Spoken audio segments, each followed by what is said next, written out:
We anticipate in the next 10 to 12 years, approximately 8 to 6 million Hispanics coming into the United States and 41 million Asians.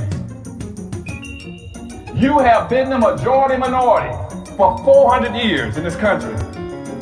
You have been the number 2 population for 400 years. You're gonna get kicked out of being number 2, you're gonna go down and become number 4.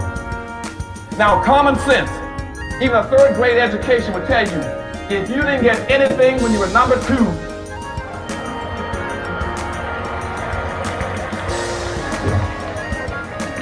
you all jumped ahead of me, but anyway, you can guess what you're gonna get when you become number 4. President Biden, do you support reparations? Well, I mean, since I haven't spoken on this, got a chance. Number one, the reason we're the country we are is because of immigration. We've been able to cherry pick the best from every single continent. The people who come here have determination, resilience. They are ready to stand up and work like the devil. We have 24 out of every 100 children in our school today is Hispanic. The idea that we are going to walk away and not provide every opportunity for them is not only stupid and immoral, but it's bad for America. They are the future of America.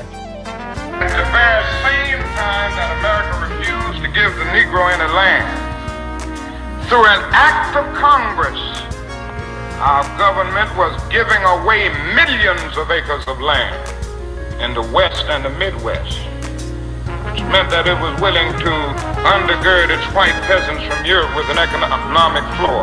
But not only did they give the land, they built land-grant colleges with government money to teach them how to farm. And this is what we are facing.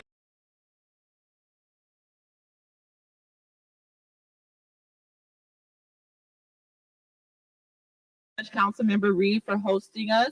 We really appreciate your support. So the next item on the agenda is item number 7.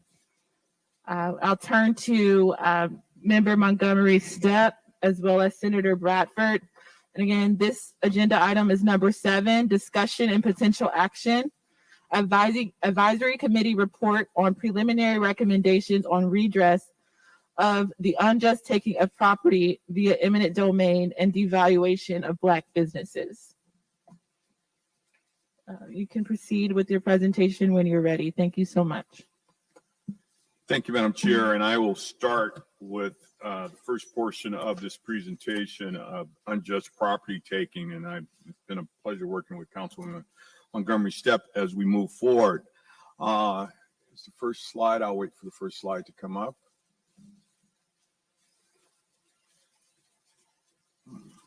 And as we wait for the first slide, I just want to mention again to the members and the public that we have Deputy Attorney General Danielle Elliott and Vince Gazawi here to answer any questions or support you in any way you need. Thank you. Okay, our first slide, unjust property takings and the Stolen Labor Advisory Committee, comprised of myself and Councilwoman Montgomery-Steppe. And we'll first start with the first slide, redress of racially motivated property takings. All right, maybe not. Oh, there we are. And just what it states is restore state property taking during race-based uses of eminent domain to its original owners to provide another effective remedy where appropriate and such as restitution or compensation. But let me be clear here. I'm of a firm belief that property that was stolen from individuals who legally purchased it, that's not reparations. This is returning that which was stolen, just as if you were to steal my car and you return it back to me. You haven't given me anything. You return what I bought. So, but there's a lot of discussion because of legislation that we did last year, and I authored SB 796 with the Bruce's Beach. So it has created a whole tidal wave of discussion here. But it is a form of atonement and restitution that we can look at. To create a legislative agency to research and identify California state properties acquired as a result of racially motivated eminent domains. Again, a prime example is Bruce's Beach, Inkwell in Santa Monica, and a situation that's just was brought to the attention of a lot of folks here in California, across the nation just last week, Section 14.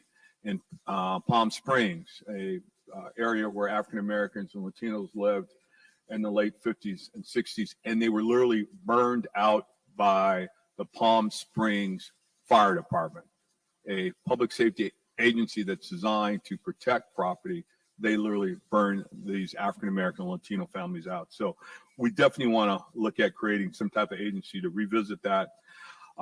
Because again, Bruce's Beach is not an isolated incident. It's hundreds, if not thousands, of examples of where African Americans legally bought property, adhered to the rules and laws of the land, and only to be forced out by racism and discrimination. To create a database of property ownership in the state. Again, we've heard testimony from the Burgesses and many other families over the last 6 or 7 months that we've been meeting of examples of where they own property here in the state of California and it was taken away from them. Redress for racially motivated property takings, to review and investigate property complaints from people who claim their properties were taken without just compensation. Second, to distribute just compensation for the fair market value adjusted for inflation of the property at the time that it was taken, and to develop and implement a public education campaign regarding the cycle of gentrification, displacement, and exclusion, the connection between redlining and gentrification, and the history of discriminatory urban planning in California. I challenge you to show anywhere in California that eminent domain or urban renewal was done in white communities. And an example I often like to give is the 710 freeway. If you're familiar in Los Angeles, for the last 60 years in the legislature, there's been discussion of completing the 710 freeway. The initial design of the 710 freeway was to connect to the 210 freeway on the other side of this Pasadena. But because of that going through a predominant white neighborhood, for 60 years, we're still fighting to complete the 710 freeway. Whereas in my lifetime, I've witnessed the 105 freeway that's started down like up Paramount and goes all the way up to LAX now, that went through African-American neighborhoods in the 70s and the 80s, and even displaced businesses. I mean, it's a famous hamburger stand that Mr. Jones Sawyer, well aware of, Hawkins, which their property was encroached upon, a hamburger stand that African-American family established almost 80 years ago. And if it wasn't for our involvement with the Department of Transportation, they would have tried to take their property as recently as last year. So there's plenty of examples, but I don't know a single example where urban renewal or eminent domain has been used in white neighborhoods at the same rate as it has in African Americans. The next slide, make home ownership a reality, to provide funding through grants or otherwise to assist descendants of enslaved people with home ownership. There are African Americans in this state and in this country who have never owned a home. Folks who've been here for hundreds of years. I know families who have been renters in public housing for 3 and 4 generations, and something's wrong with that. So this is critically important. And just recent data, home ownership rate for Black Americans today is around 45%. In California, it's 41%. But what's real troubling right here, in the fact that in the past 15 years, Black home ownership has dropped drastically, I should say, and more so than any other racial or ethnic group. And Black home ownership today is less than what it was in 1960. So those are realities that we need to deal with. Make home ownership a reality, as is stated. So that's part of what we're going to be doing. And I just want to go back to the unlegal taking. Let's be very clear. White America has stolen more from African Americans than we've ever burned or looted. And that's a fact. But we don't want to have that real discussion. When you think of all the property that has been taken from African American families, even our Native American brothers and sisters, it's head shaking. Moving on now to greater transparency in the gubernatorial appointments. To promote greater transparency in gubernatorial appointments, governors appoint people to their cabinets, to the judiciary, to influential boards and commissions. And diversity and representation is critical here. A lot of people miss that, but sometimes most of the real work is done on some of these boards and commissions behind the scenes. So land commissions and things of that nature. So diversity is important. Having African-American representation there is important. So having this information will allow for us to better advocate for diversity and inclusion for further appointments, especially on the judicial appointments on our benches. So that's the area that we looked at. Greater transparency require the governor's office to conduct a census of all current gubernatorial appointees to ascertain the percentage breakdown of their demographics, including race and ethnicity of appointees, and how many are descendants of slaves. And second, to publish an annual report with the demographic data, including the race and ethnicity of appointees, including how many are, well, that's repeated. Yeah, I'm sorry. And so now moving on to greater income program.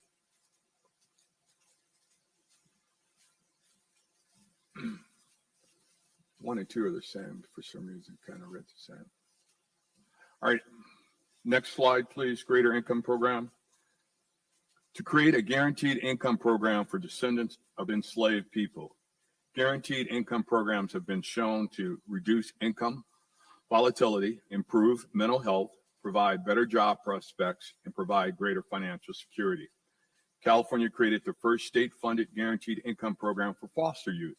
This program, which is administered through the California Department of Social Services, could serve as a blueprint on what we can do throughout the state of California. And as we all know, greater opportunities for employment creates greater security, education opportunities. So this is something that African Americans and especially descendants of slaves are still being impacted with by today.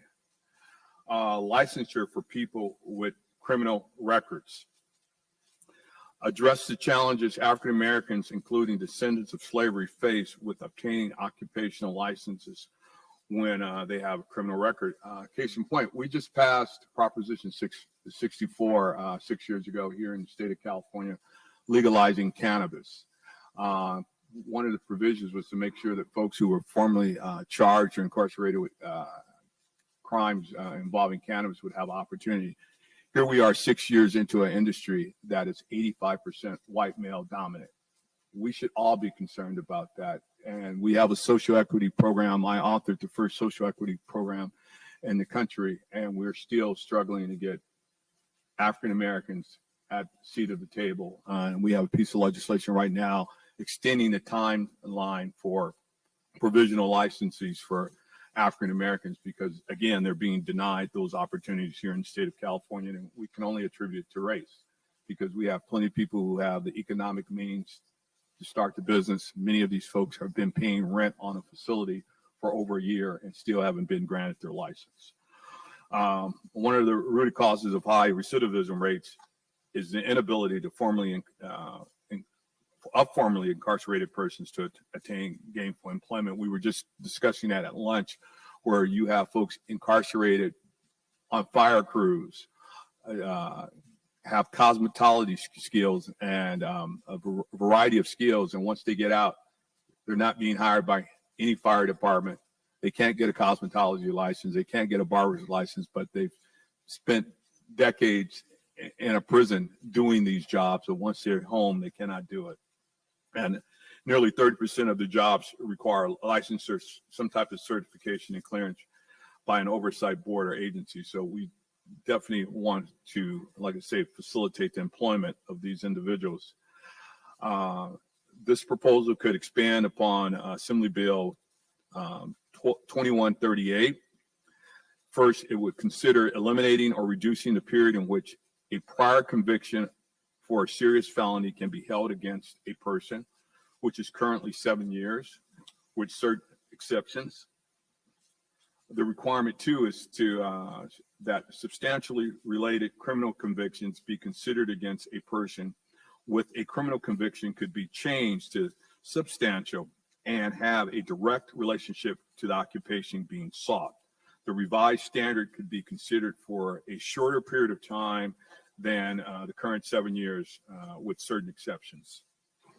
And that's pretty much where we were in the 3 areas under that I was charged with. Now I'm going to hand it over to Councilwoman Montgomery-Steppe. Thank you so much, Senator Bradford. I'm leaning over a little bit so everyone can hear me. But I think we're going to be moving on to the slide that says transforming the minimum wage back into a living wage. So I will start there. It was important for us in this process to continue to go back into the decision that this task force made on eligibility. And so that's why you'll see some of that language weave throughout our recommendations, because we know we have to be targeted about this. We have many of these programs already.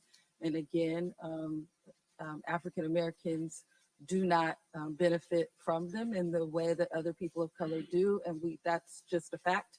So we want to make sure that we are continuing to use that language. So as a part of the stolen labor component, we know that Black Americans experience the wage gap overwhelmingly in comparison to their white counterparts. The state of California, as we all know, has one of the highest costs of living indexes in the nation, which means that Black people are trailing behind in securing jobs and being able to afford those everyday expenses that are important to quality of life standards. So the minimum wage was originally intended to be a living wage, but with the cost of living skyrocketing, we feel that this could be adjusted on a regular basis. To ensure that gouging does not occur, the recommendation would also require an analysis of the impact that increasing the minimum wage would have on the cost of goods and services. It's important to recognize that increasing minimum wage to a living wage is not a benefit that addresses the wage gap for African American descendants of enslaved people alone. However, it could be a solution that glimpses at equity by leveling the field, and it begins addressing the growing racial gap that is exacerbated as cost of living increases. So we'll go to slide 11, and that's advancing pay equity through employment transparency and equity in hiring and promotion. So the lack of opportunities for wealth building and chances at lucrative, successful careers for African Americans has generational costs that we can no longer afford. There is no opportunity to hold private companies and the labor force accountable because of the lack of transparency when it comes to equal pay and representation. We know that Black people earn less than 76 cents for every dollar earned by a white person. To be even more specific, Black women earn 58 cents to the dollar for white male counterparts. I know that we have to dig into the California specifics, but I can speak for San Diego as our pay equity study shows. Black women do earn 59 cents on the dollar for a white male counterpart. So that certainly can be used as a data point. So knowing these data points, we could recommend expanding these two Senate bills, 973 and 1162. So SB 973, among other things, requires employers with 100 or more employees to report pay and hours worked data by establishment, job category, sex, race, and ethnicity to the Civil Rights Department. And then SB 1162, the law expands the requirement for annual pay data reports and requires employees to publish pay scales with job postings, as well as to retain certain pay records.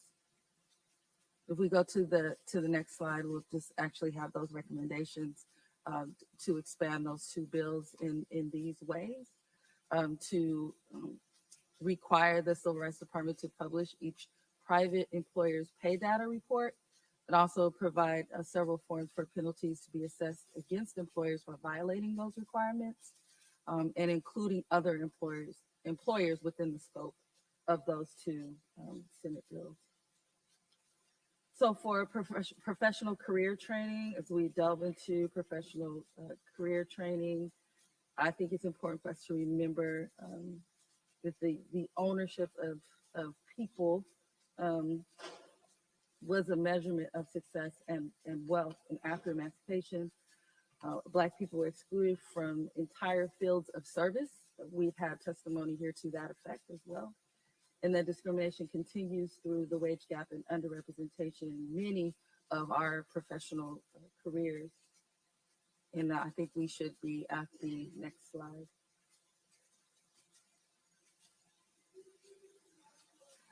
Yes, I'm trying. I'm gonna have a crick in my neck tonight, but it's okay. I'm trying. Okay, is this better? Sorry, we're missing a mic up here. So, all right, no problem. I just want to get to. I think I just want to get to the next slide. Let me make sure I'm where I'm at. Yes, professional career training should be the next slide. Okay, there we go. So some of the fields that I was talking about with regard to Black folks being excluded from medicine, law, business, management, computer science, mathematics, construction, and the sciences more broadly. We see the ramifications of this underrepresentation play out real time, specifically in healthcare, contracting, and in our legal system. Next slide, please. To address this, the legislature could create and fund professional training programs that would enable African American descendants of enslaved people to access employment opportunities they have been historically excluded from. As an example, the legislation could amend the Song-Brown Healthcare Workforce Training Act, which originally recognizes the unmet need of additional physicians and creates a training program to increase the number of students and residents receiving quality education. Next slide, please. Let's go to apprenticeship grant programming. I actually come from a family's background is in trades. And so we see the significant gaps there, especially with in construction in general, with our labor trades as well. It's a much lower percentage of African-American people. The lack of representation in this field needs to be addressed, and more outreach to folks that in the eligibility community could provide a solution to this. It has to be targeted and it has to be very specific. Because right now I will tell you that the term people of color is being used where technically it is true. But when you go down and dig into the specifics and you see the number of African-American people, it's extremely low in the construction trades, even though you will hear people of color, that phrase being used quite a bit in this field. So the legislature could create apprenticeship grant programs or target existing programs to increase participation by the eligible community in apprenticeship industries and technical occupations. To incorporate other state departments, the California Department of Industrial Relations that sets all of our prevailing wage and the like could also administer and award grants on a competitive basis to eligible registered entities to increase participation in the eligible community. Next slide, please. Some of these industries the CDIR could consider are construction, welding, electrical engineering, plumbing, information technology, green energy jobs, advanced manufacturing, healthcare, and cybersecurity. So we're almost there. So funding Black businesses, and we went over this. We can go to the next slide. Went over this as a part of the conversation with the economists, with our team, and the 5 different questions that we have to answer. So once we make decisions there, we'll figure out how these recommendations play into those foundational decisions. But funding for businesses owned by African American descendants of enslaved people could follow the Federal Disadvantaged Business Enterprise Program model, which seeks to remedy the discrimination of funding for transportation and other government contracts. This is one that, again, we would need to be very specific and targeted because we currently have DBE programs and we see that those numbers, those programs, unless you're very targeted, do not change. And we see post Prop 209 how those numbers have gone down tremendously when we're not legally allowed to have race-based programs in the area of contracting.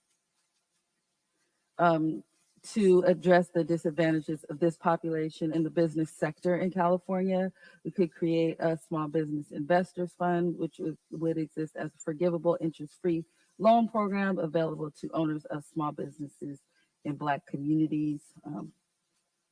The loans could, we could talk money. Here it's 10,000 to 25,000. It could be more than that, especially given what we're going through now and seeing the cost of everything going up. But a portion of the loan would be forgiven each year as long as the recipient remains in business in that community. So next slide. In context of supporting funding for Black businesses, it's clear that we also established that context regarding charter cities in the state.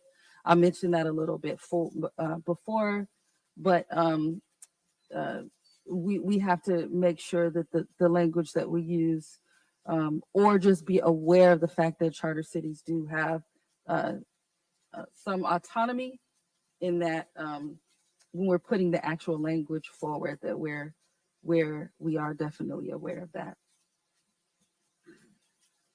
Okay, so we will go to the last slide, I believe, and then open it up for 10 minutes of discussion, I guess.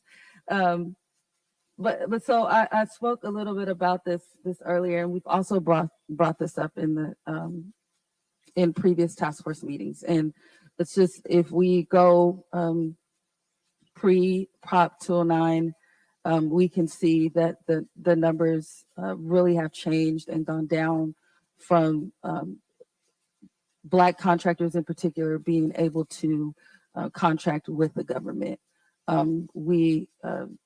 I know that I can speak in San Diego, it's less than 1%.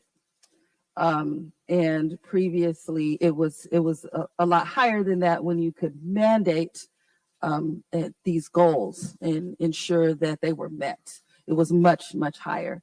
So I know that this is something that has to go to the ballot. We discussed that before, but I just believe that it's still important that it stays in the conversation. And with that, we will, I guess, turn it back over to the chair or open it up for discussion. The chair, at your pleasure. Thank you.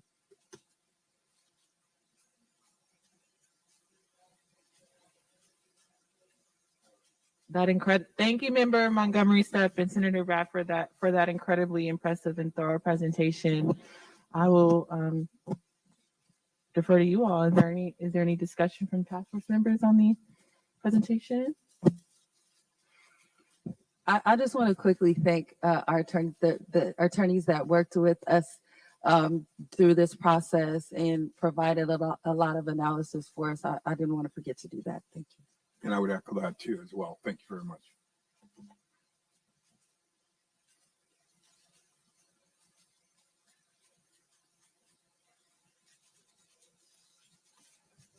Rose, you're recognized. Thank you.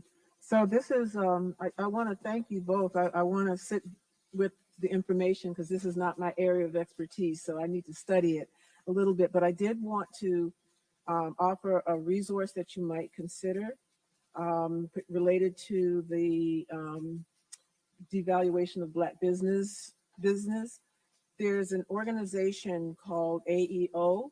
It's the Association for Enterprise Opportunity. Their offices are in Washington, D.C. And I got a chance to work with them to give them some ideas related to how to do some research that they wanted to do that you might find useful. It should be done by now. This AEO is the leading voice for innovation for microfinance and micro businesses. And their mission is to create economic opportunity for communities like ours throughout the U.S. And it's, I believe it's Black woman-led organization. So one of the things that they have been trying to do is gather more insight into issues related to Black business devaluation. And they did a 24-month research study to get a better understanding of the trust barrier faced by Black business owners and its relationship to accumulated trauma experienced by Black business owners and how that correlates with business performance. So they gave me a number of examples of things where opportunities would be presented to Black business owners, but they were afraid to share their information. They were afraid to trust who was coming to them. And in some respects that ended up hurting them where they might have been supported and helped. So I can give you the email address for them. Okay. Yeah, thank you so much for that. It's definitely part of that cycle that we experience.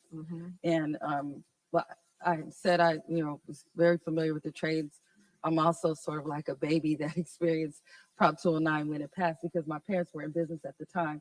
And so now it's very hard to introduce programs because of the impact that had, not only my father's business, but a lot. So it is part of that cycle, certainly, that we need to work through.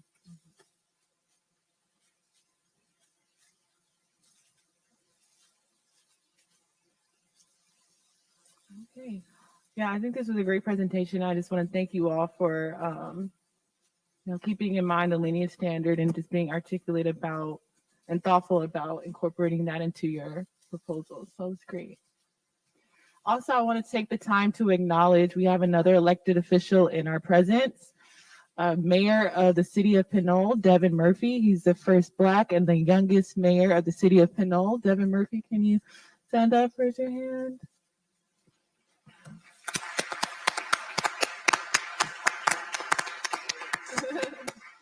Also a fellow Bruin. Go Bruins. Okay. To have you here. Thank you for coming. All right. Any other discussion points?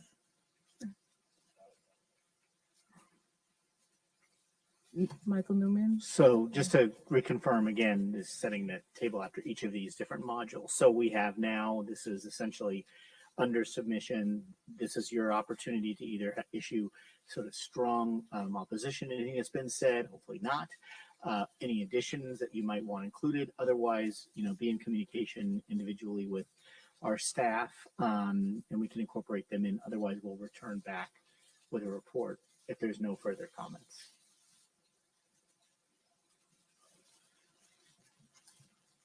Member John Sawyer, you're recognized. And I'll just real quick. I really do love the part where you talk about trades and learning a skill, because that is something that it can't take away from you. If you're a carpenter, you're a carpenter. If you're a plumber, you're a plumber. You're an electrician, you're an electrician. And whether you work for a company, whether you work for government, or you just knock on somebody's door, I'll go fix it. You now have independence and you can start your own business. And so I just want to make sure we delve really into that piece, because not everybody wants to go to college. Not that college isn't for everybody. And in retrospect, the fact that I went to USC and to Harvard, if I wasn't an elected official, I probably would have a hard time getting a job. But if I were a plumber, I could start working immediately. And so for our people, that may be a way, an avenue to establish closing the wealth gap and a lot of other things quickly. And ultimately, it's something that no one can ever take away from you. And its permanence is unbelievable. No disrespect to all the doctors and people with the degrees on this panel, but I just want to make sure we highlight that. So it's so important. If I may piggyback, I chaired Senate Labor for 2 years in Senate, and I was deeply disappointed in the lack of African Americans that were in the labor movement, especially in the skilled trades, the electricians, the plumbers, especially because we started the labor movement. If you understand, we were the labor force before organized labor. And it was A. Philip Randolph and individuals like that who created this movement. And again, we see again where racism, discrimination has all but shut us out of the skilled trades. And as Assemblyman Jones Sawyer stated, even if everybody wanted to go to college, it's not enough seats. And that's the reality. We never tell anybody that. We put everybody on a college track, but it's not enough seats. If everybody in California decided to go to college, we couldn't educate 20% of those individuals that would want to go. So having a skilled trade is important, because I worked for a utility and I saw what electricians were making. I saw what linemen were making, and they were making more than me.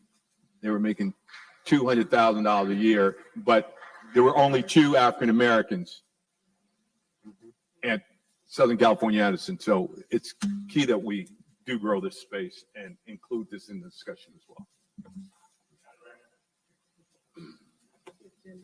Those you recognize. To that point, there's some work going on right now in South LA with the Community Coalition and the Carpenters Union. And we just finished a study looking at some of the challenges that Black tradesmen experience. And the Carpenters Union is now trying to address them. I think that the results of that study might be useful to take a look at as you finish formulating the recommendations. And then also there's a report that was done in 2020, also by that AEO organization, that is focused on returning citizen entrepreneurship. And they have a number of really interesting ideas about how to support entrepreneurship for returning citizens. And that this shows that intersection between like the business issue and the incarceration issue. So that, and they have some good suggestions in there. I have one thing to add. Tamaki, you're recognized. So, question to Member Monica Montgomery-Steppe and Senator Bradford. So, to add to the sort of traditional definition of trades, construction, plumbing, electrician, this sort of thing, I like the idea of the cybersecurity, information technology. That is a skill, it's a high-paying job, and it is needed, and it's a non-college job. So when you did your research on this, did you encounter any particular programs along those lines also? So I can speak very limited about cybersecurity. One is that our community colleges in San Diego, from doing some of the research and then reaching out to one of our presidents there, is actually trying to take a certification program and do it for free under the community college umbrella. They're actually some of the academic institutions are kind of fighting about that right now. I think for a lot of the reasons that you mentioned, but it is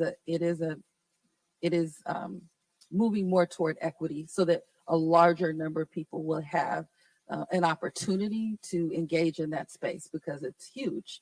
And the more technology that we have, and anyway, the more that skill will be needed, those skills will be needed.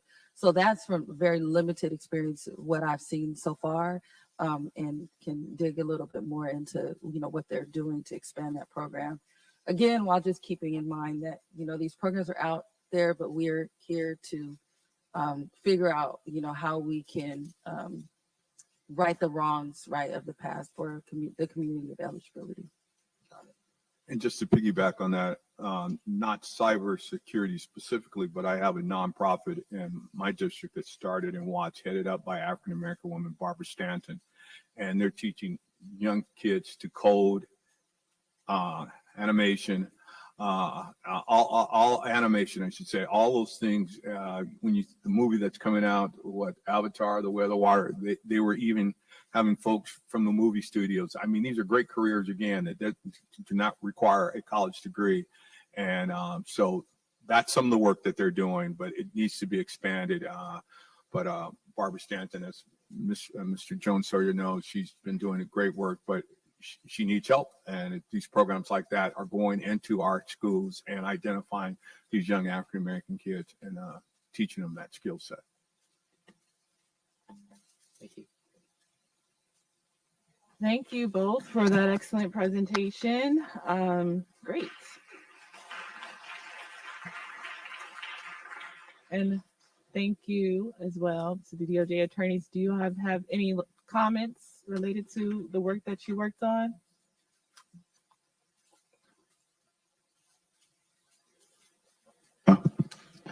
Just as you'll notice, some of the proposals in this advisory committee kind of overlap, and that was kind of the example behind the Song Brown Act, kind of overlapping with some of the apprenticeship stuff.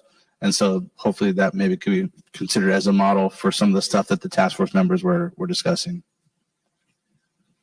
And just to build off of that, in considering all of the urban development projects urban renewal and development projects that devastated Black communities, that also led to a lot of highway construction that contributed to a lot of high pollution in neighborhoods, as well as just destroying kind of community infrastructure. And so there's another advisory committee that's addressing those environmental harms tomorrow. So.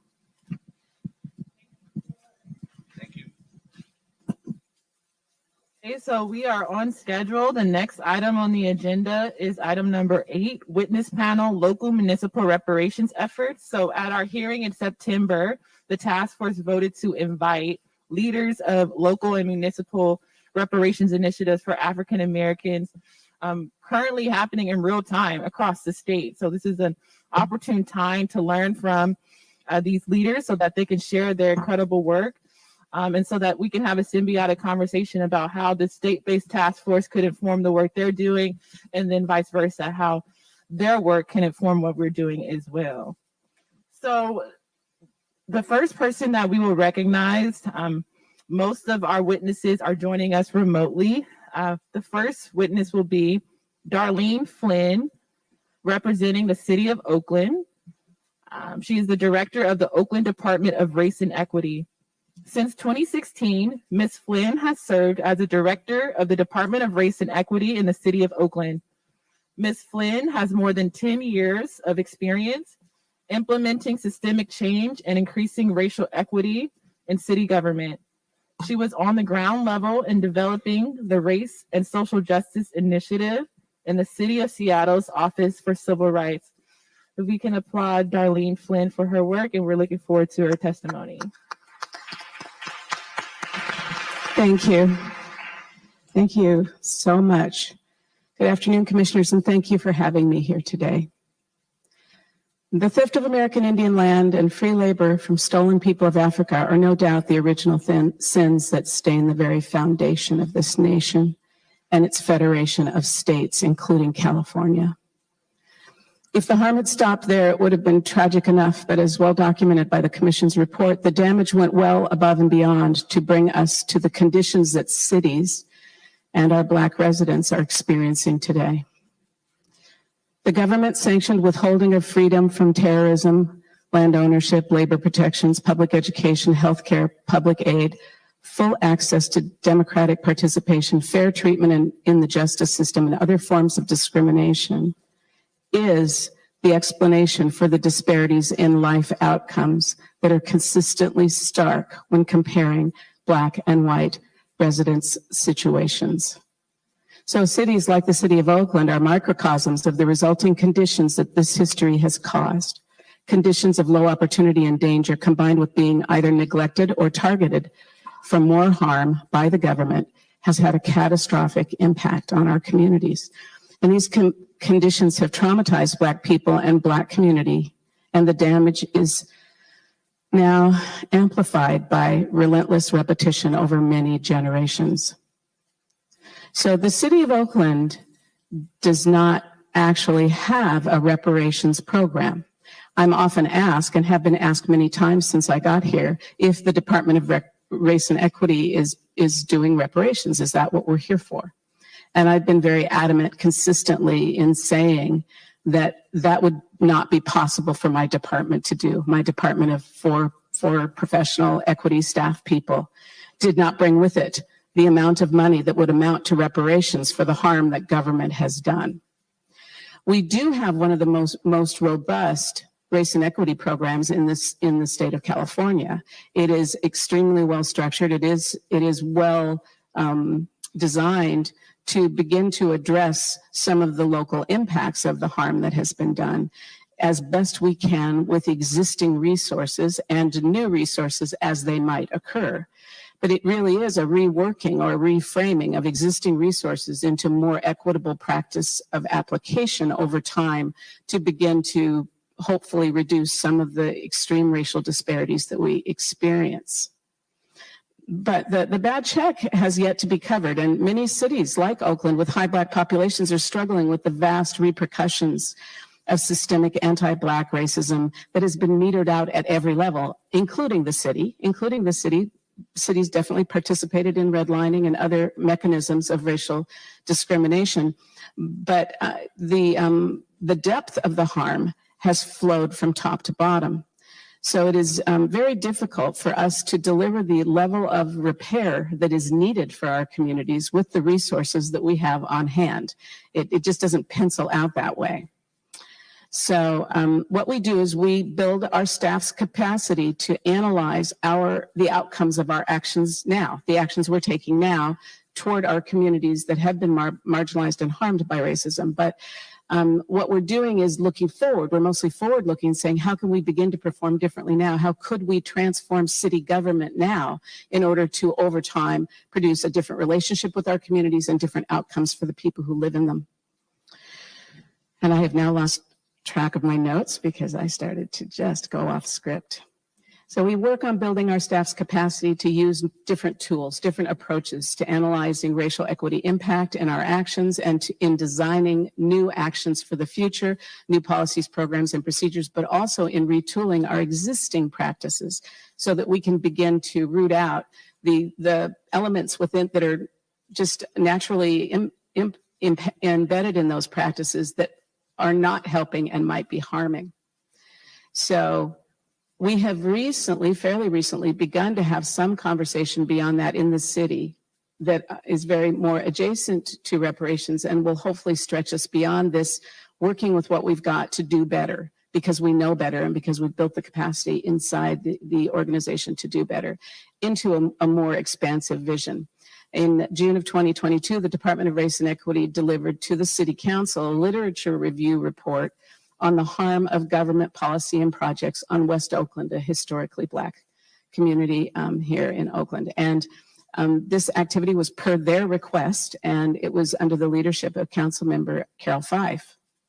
So there are now arrangements underway for further study assisted by outside researchers to better quantify and understand the fiscal or financial impacts of those harms. That was a little bit beyond the reach of my capacity within the city, but it's a start of a conversation that is more grounded in the direction of a reparations kind of exercise.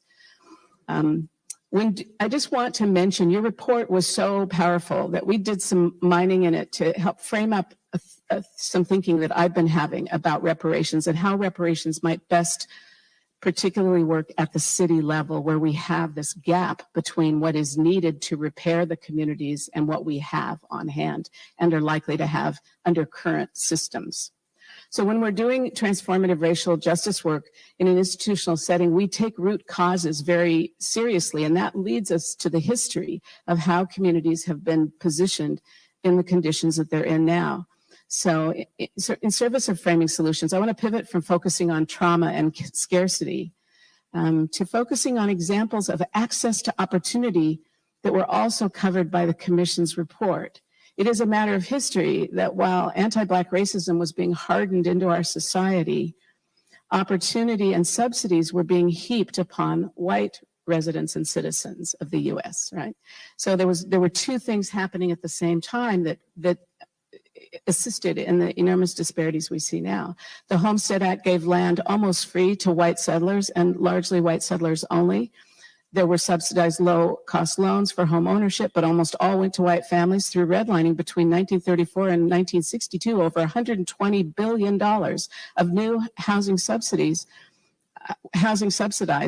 but less than 2% went to non-white residents of this country. The government and private actors also intentionally segregated spaces and created the suburbs for white families to raise families.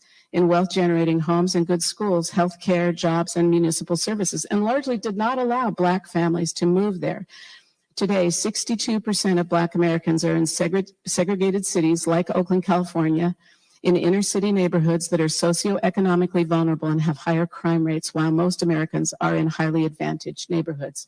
It is no surprise then that through that and other measures like the New Deal protections that were not afforded or did not apply to the work that most Black people did at that time, we have a situation where so many Black residents of California are less able to withstand the pressures of housing cost burden in overheated real estate markets and have a small fraction of the wealth that performs as a safety net for our white citizens. So I have been thinking about reparations in that frame especially after having looked at and thought about your report. What if we had an approach that was designed to replicate the opportunities and subsidies that were provided to white residents and citizens at the time for those who were selectively excluded from access to those opportunities? The reason I think this might be a powerful approach is that all taxpayers at that time paid for those subsidies. Yes, the Black taxpayers too paid for those subsidies that were then selectively distributed, and to do so for Black people whose ancestors were excluded would be fair and just now. I think that that is a case that must be made, that this is fair. It is not a handout. It is fair.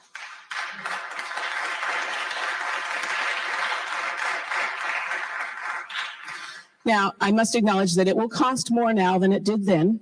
The economic benefits would more than repay the investment, however, as it did in the past. Many economic studies have proven that closing racial disparities or increasing the spending power of more residents grows our economy, and it pays back what is invested actually quite quickly. The dollars tend to circulate fast.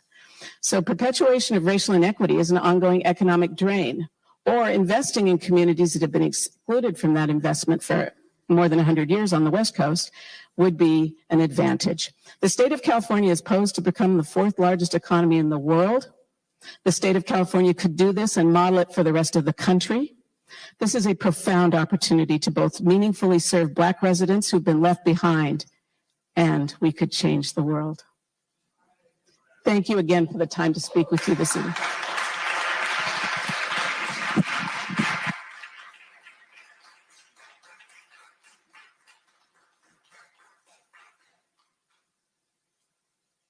Thank you, Darlene Flynn. That was incredibly powerful. Thank you again for your testimony.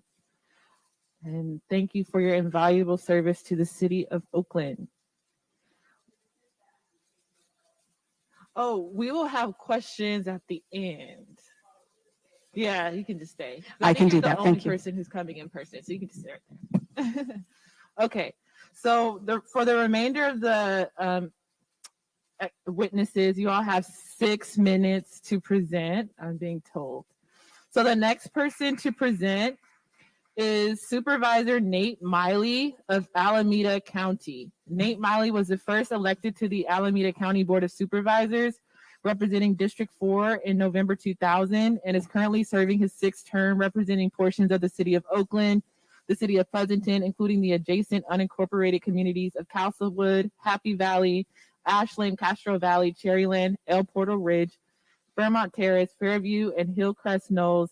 In January 2021, he was appointed vice president by his colleagues on the Board of Supervisors. So again, thank you so much, Supervisor Nate Miley. You have 6 minutes, and I will be timekeeping. Thank you. You can begin your testimony when you're ready.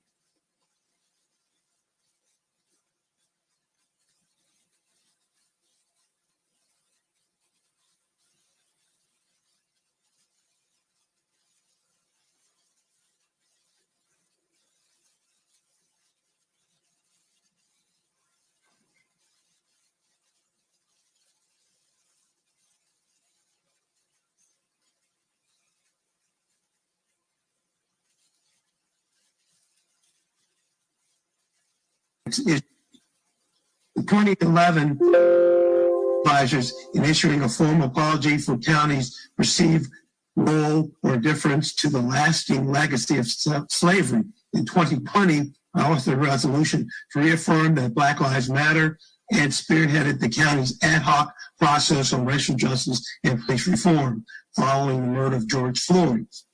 While the county, local jurisdictions, the state have made steps to support BIPOC residents, far too many individuals still suffer from the historic impacts of slavery. Over the last 5 years, many jurisdictions have begun pursuing reparation efforts for African Americans. Alameda County's reparations effort shares the responsibility to address legislation, social and economic inequalities or inequities faced by African Americans. Discrimination towards African Americans has been prevalent in Alameda County at least since the Great Migration, beginning in the 1940s. These are some of the institutional forms of racism that have had the greatest negative impact. Police, public housing, police violence, zoning and redlining, municipal fragmentation, barriers to home ownership.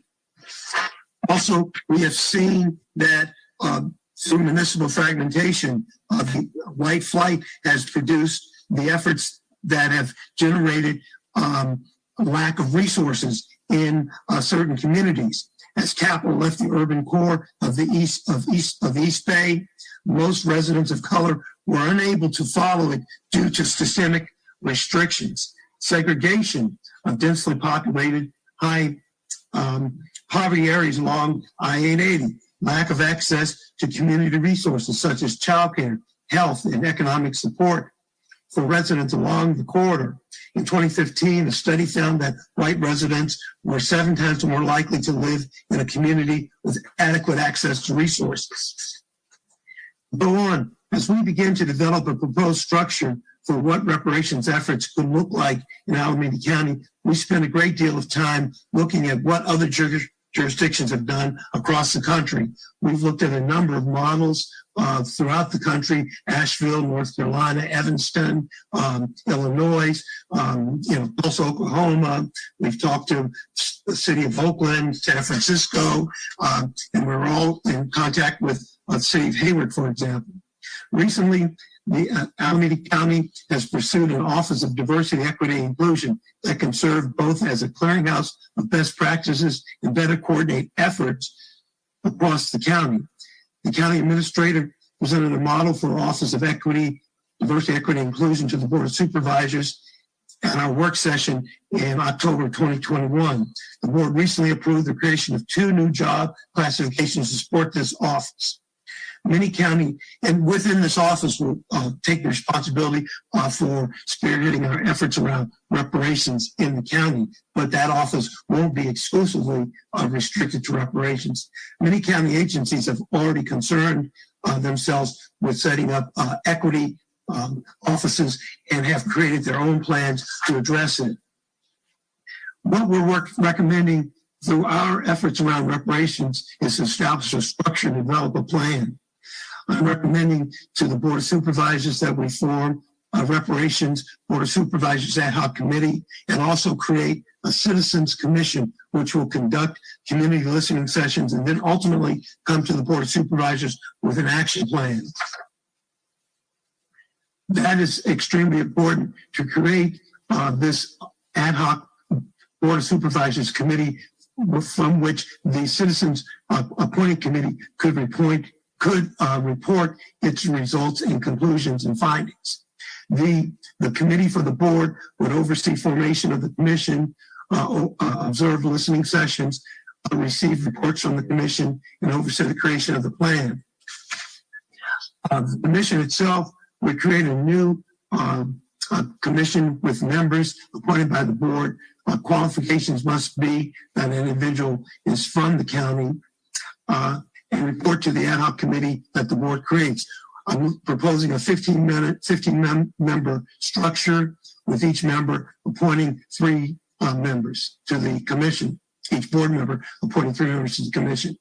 Seat selection will be based on board seniority. Each member of the commission will represent various demographic stakeholders, they give advice to the board appointed consultant, and they would have a budget and staff.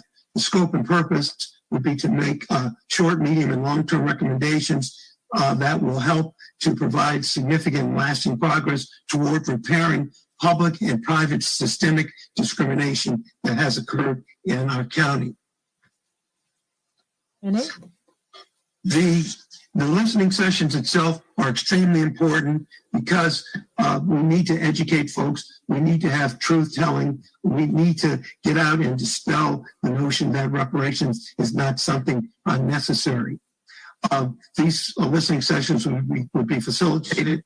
The takeaway from these listening sessions would help us to prepare the action plan and would keep the community informed and come up with support, broad-based support for what we're attempting to achieve through our action plan and present it to the board. This would be a very transparent and public process.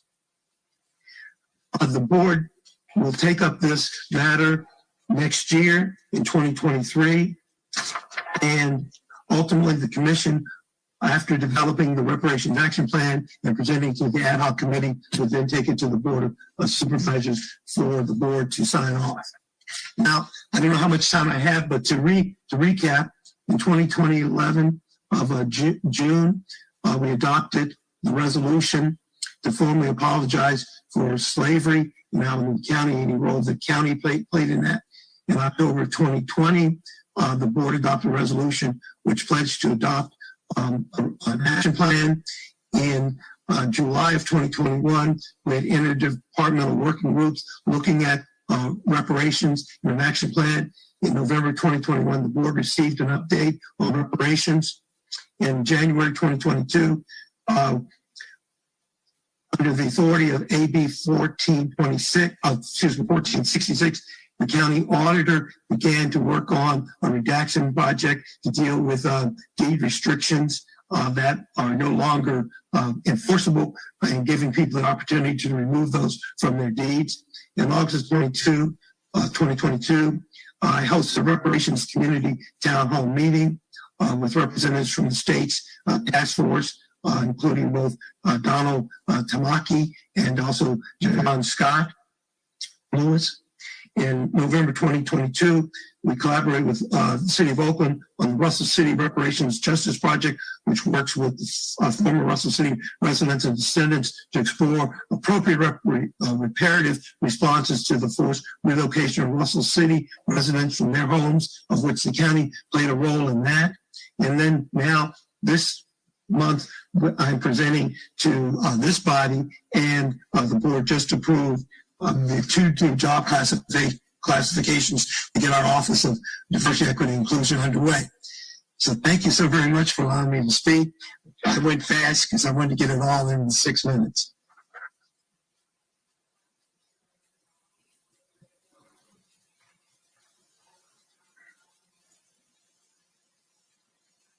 Thank you, Supervisor Nate Miley, for your thorough presentation on behalf of the County of Alameda.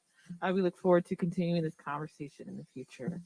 All right, now we are moving forward to our third witness, which is Regina Youngblood, who is representing the City of Hayward. She is the Assistant City Manager of the City of Hayward. She joined the city on January 3rd as Assistant City Manager to oversee the city's internal services functions, including finance, information technology, and human resources departments. Thank you for coming, Regina Youngblood, and you may begin your virtual presentation when you're ready. Good afternoon, and thank you so much for the invitation to speak here about our reparative justice project related to Russell City. You've heard a little bit about it from Supervisor Nate Miley, and I'll give you a little bit more information about how we are progressing. Next slide, please.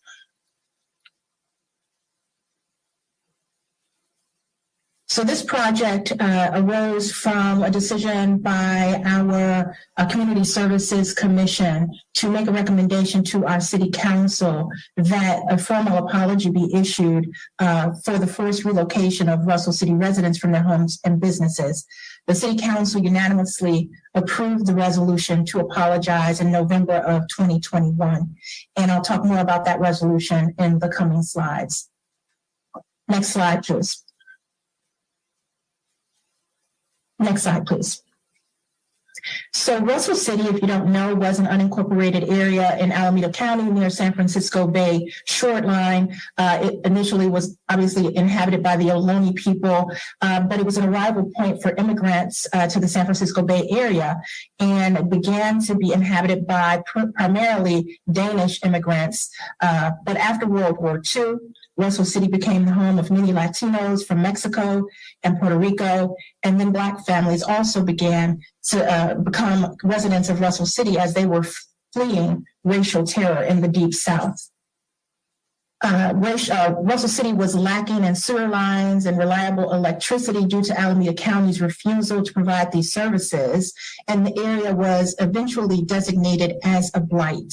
Next slide, please. Here we have just a history at a glance, bringing us to the point of Russell City being designated as a blight in 1964. Russell City was then annexed to the city of Hayward as a part of a redevelopment plan. Speaking now again about the formal apology resolution from the city, the resolution specifically highlights the city of Hayward's historical participation in redlining and racial steering. Redlining is the practice of engaging in housing discrimination by applying stricter requirements and offering less favorable mortgage terms to African American home buyers and other people of color. And the related practice of racial steering further enforced the segregation of communities of color.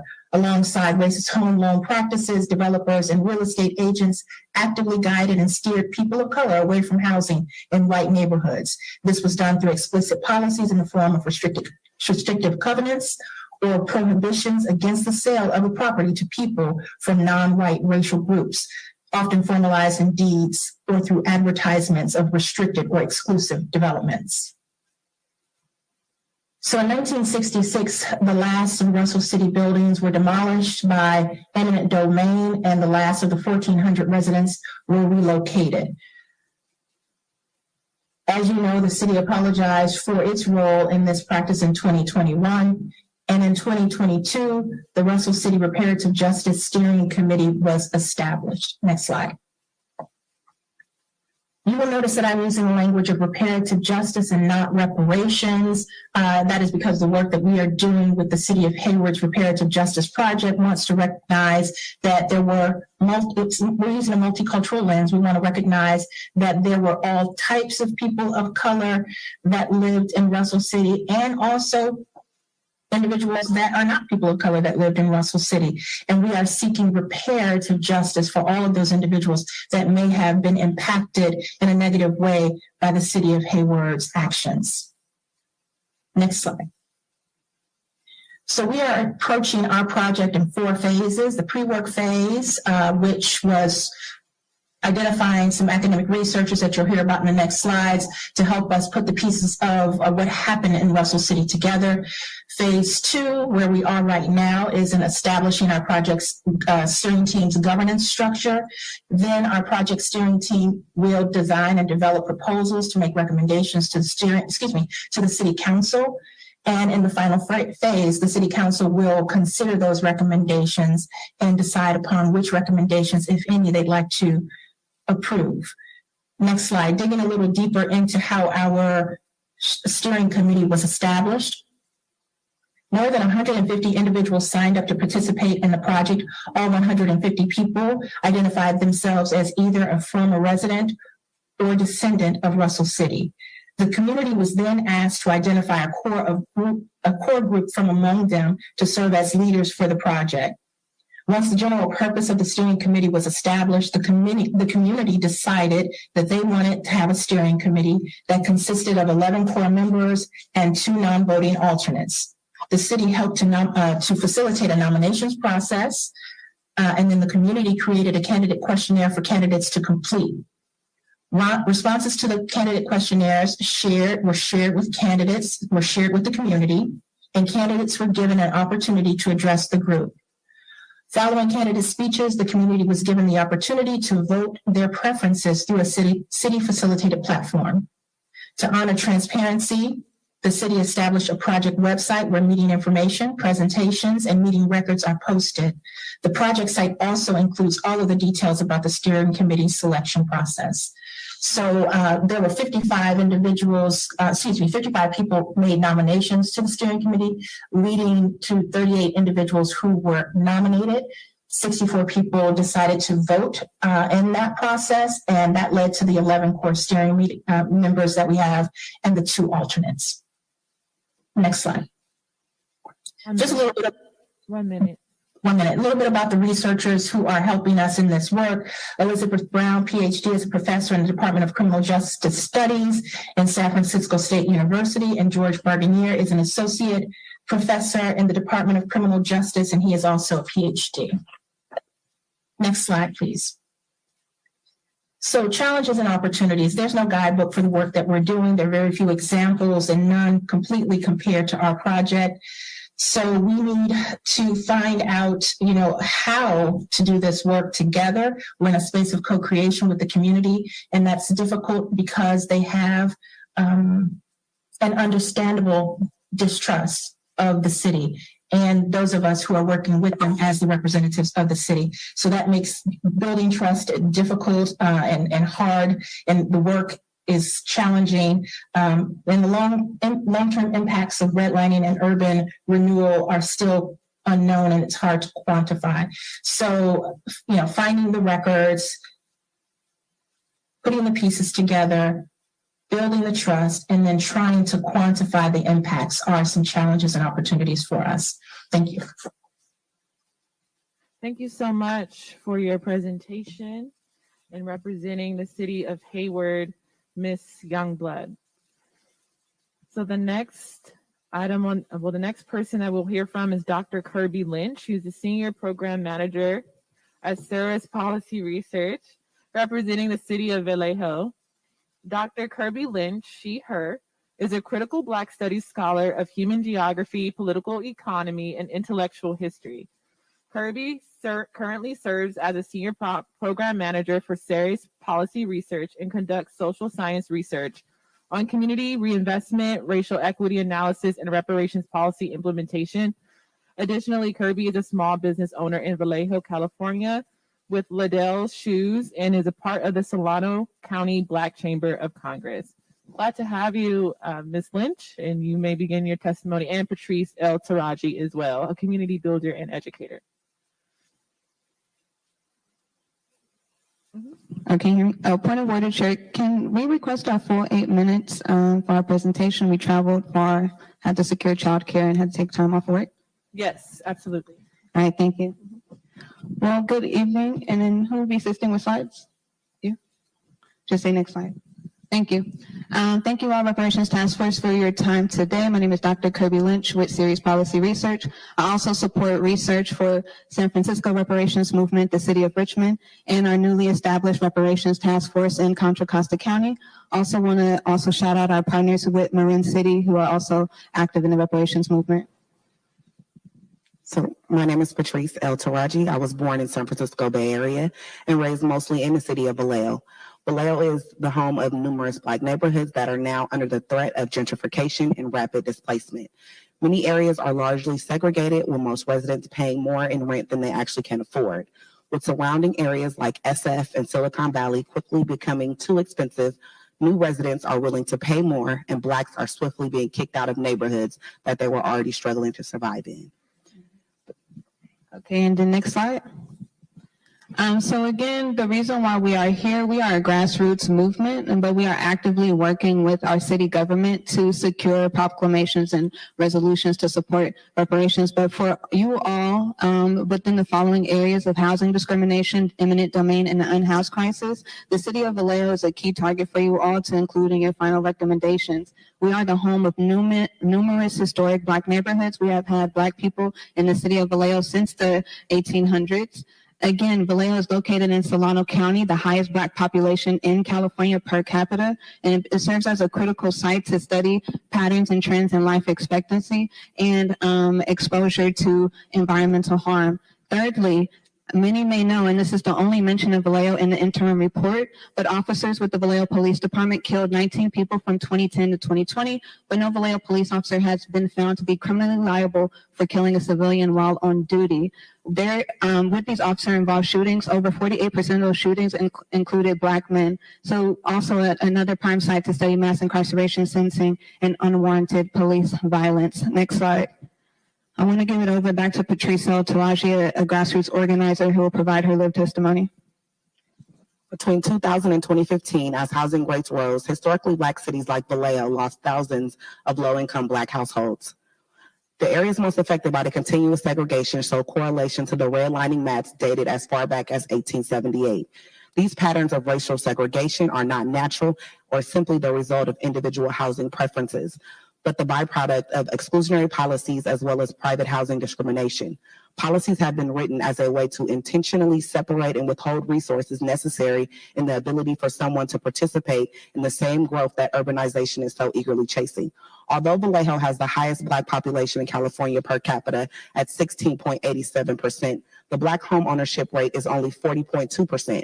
Black home ownership rates remain dismal compared to our counterparts. Next slide.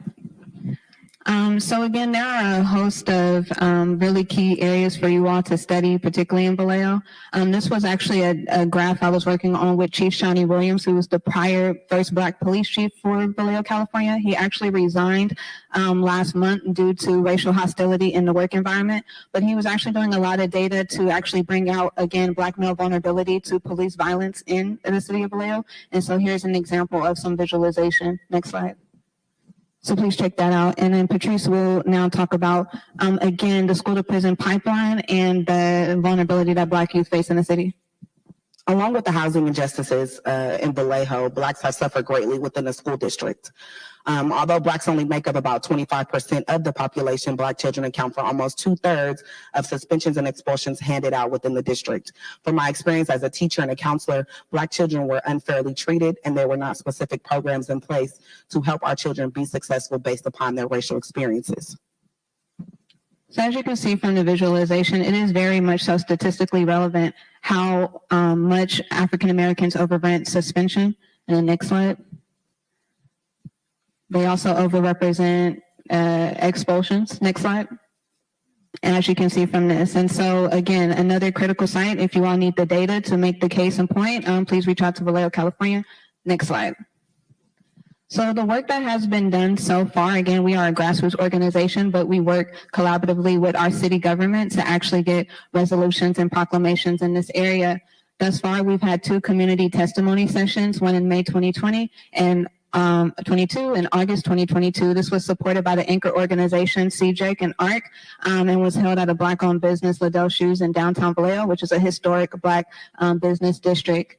Again, we have had meetings with our city manager, who's a wonderful Black man. His name is Mike Malone, and another Black man, Terrence Davis, to actually start gathering buy-in from the city government. This is actually very important because as of November 2022, no Black people were elected at the municipal level. We switched to district-based elections this year, and again, we are politically disenfranchised and have not been able to get Black people elected to represent us. So this is why reparations is very critical. We have, also do want to just say that our community testimonies contributed to the data that was sent to Ralph Bunche Center. So we have very much so been in support of this commission. And currently we are working with the California Endowment through Touro University through a fellowship called Building Black Power, where we are creating a community-wide survey about Black Vallejo needs. And again, we work consistently in our community. We're grassroots, we're unpaid, but we host bi-weekly community meetings to encourage political education. You can check out our movement on Facebook called hashtag Operation Reparations 707. Next slide.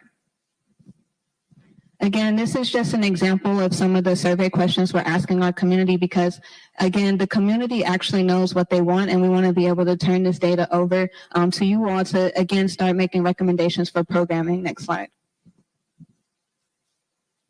Again, the work ahead. As a historian, it is Something that's really critical for you all to know, at our municipal level, the city of Vallejo actually lost all of their physical records for city government documents, all of their microfilms when they were moving into the new city hall. So we have to rely on the papers from the Naval Historical Society to rediscover lost redevelopment history. Downtown Vallejo, which was a historic Black community, was targeted by the Community Reinvestment Act, and over 30 blocks of Black community were destroyed through the redevelopment process. But none of that is archived, digitized, and we're doing the work currently to unearth that history. We're also working again with the city manager to apply for grant funding to actually repair the impacts of Highway 37, which is a freeway that actually destroyed a historic Black community in North Vallejo known as Lofus. And that was a community that was actually built by a Black man, a constructor, and it was completely destroyed by highway expansion. It's also important to recognize Port Chicago, which is an important historic event where over 200 Black men were killed in an explosion in Concord, but the Black men in 1944 hosted a wildcat strike, and those Black men in Mare Island were incarcerated for over 15 years for refusing to work after the explosion.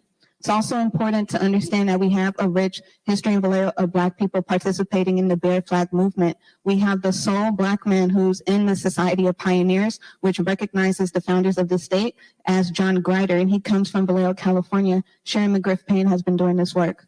Overall, we continue to want to provide data to you. We are an AB 617 community, which is an environmentally impacted community through air pollution and water pollution. So the Citizen Air Monitoring Network has available data to show the impacts of that environmental harm on Black communities specifically. Thank you for the time. And next slide. Just know that, again, Vallejo has significant, important to the state. Again, the NAACP was the first chapter in Vallejo west of the Mississippi. And this is all the archives that we want to archive and give to you for this work. Thank you. Thank you so much.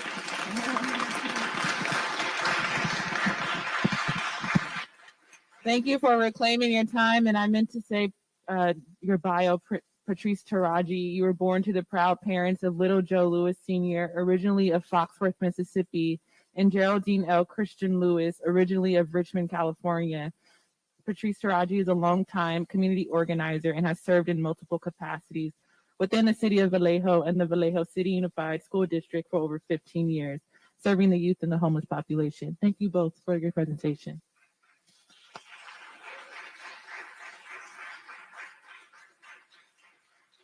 I will now turn to Onyx Jones, who I've had the pleasure to meet and present to the city of Culver City. She is the Assistant City Manager. Onyx Jones serves as Assistant City Manager for the city of Culver City and is an appointed member of the Board of Investments for the LA County Employees Retirement Association. In addition to over 2 decades of municipal accounting and finance experience, Mrs. Jones has expertise in debt management and refinancing, RFP processes, and equity initiatives. She received her master's in professional accountancy from Wichita State University. Thank you for joining us virtually, Onyx Jones, and you may present your presentation when you're ready. Oh, thank you. I also am here with Helen Shin, who works with the city and who is key in our new reparations journey. Although we are in our initial phases here in Culver City, I'm very excited about the progress that we've made so far and where we're headed. Helen Shin will do the presentation. Thank you. Good afternoon, honorable members of the Reparations Task Force. I am honored to join you this afternoon to share with you the City of Culver City's plans for future reparations programs and to provide you all with an overview of the city's journey toward repair. Next slide. Next slide. Incorporated in 1917, Culver City is 5.14 square miles with a population of about 40,000 people. The city is surrounded by the city of Los Angeles and unincorporated Los Angeles County. Culver City is home to Sony Studios, Amazon, HBO, Apple, and other tech offices, enjoys a vibrant downtown of galleries and shops, and is known as a culinary destination. And the city was also founded as a sundown town by Harry Culver, a real estate developer who aspired to build a model white little city. And building into his city plans, proper restrictions and supplemental deed restrictions to prevent incompatible ownership occupancy. The KKK and other white nationalist groups established themselves and held meetings in Culver City. The aftermath of these policy decisions are still evident today when we look at homeownership rates among Black and brown people. Next slide. Next slide, please.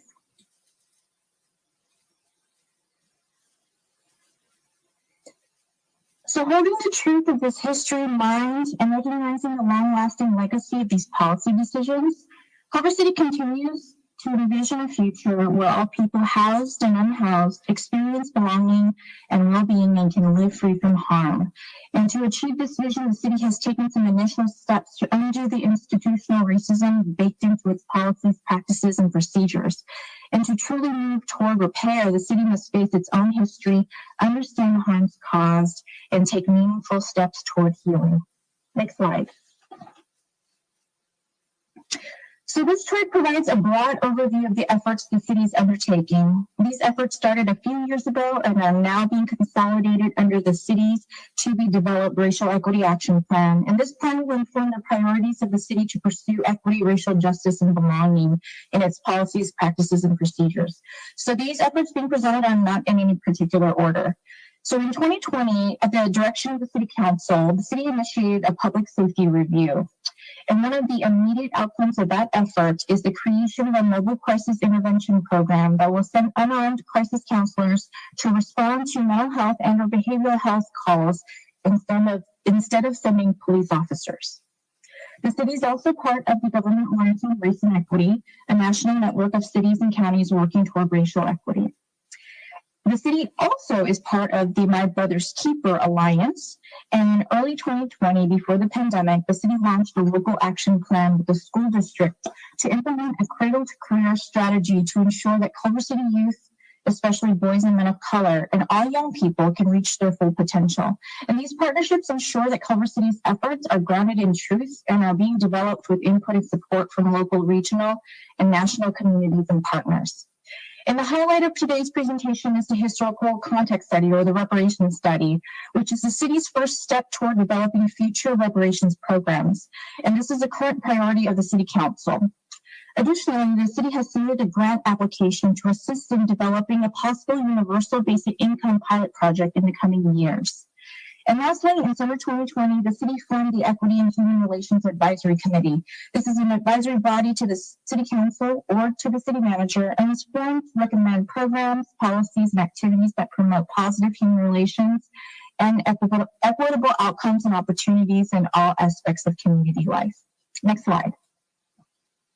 In June 2021, the City Council voted 3-2 to adopt a resolution acknowledging the racial history of Culver City. This resolution includes in its recitals that the city commits to developing and enforcing policies to make amends for the past, including creating a system of reparations designed to narrow the racial and income housing gap in the city. This set into motion the next steps, including the presentation to the City Council in August 2020 on how to go about developing reparations programs, including a presentation and visit from the task force, and Camila Moore. In September 2022, the Council voted unanimously to authorize the preparation of an RFP to conduct a historical context study. The city arrived at the historical context study after researching how other cities and jurisdictions launched their efforts. We anticipate starting the process of research and data collection in January 2023. Next slide. The historical context study is different from a historical context statement.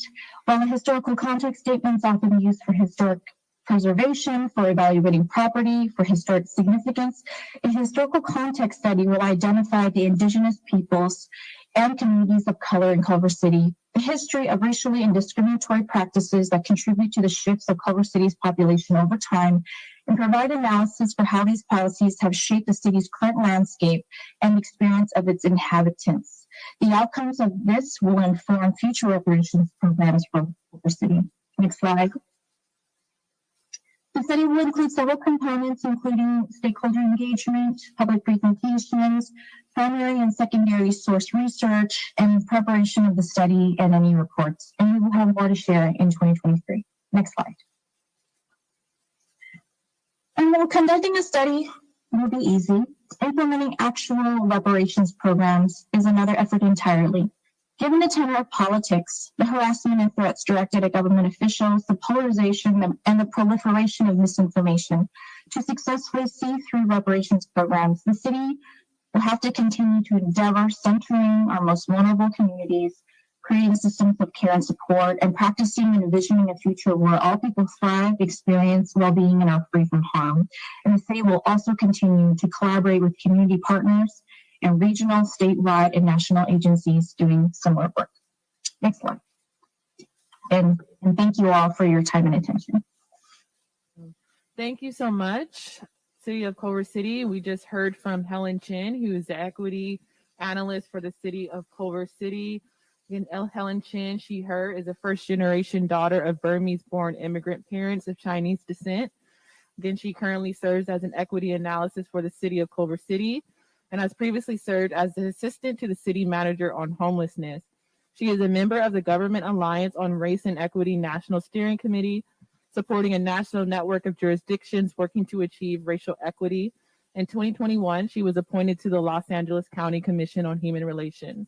Thank you again, Onyx Jones, Helen Chin, and the City of Culver City for your presentation. We'll now turn to the City of Los Angeles. We have two representatives from the LA Reparations Advisory Commission. Present virtually, Michael A. Lawson is the chair of the LA Reparations Advisory Commission. Commission Chair Michael Lawson is president and CEO of the Los Angeles Urban League and a former U.S. ambassador in the Obama administration after 3 decades as a leading international attorney.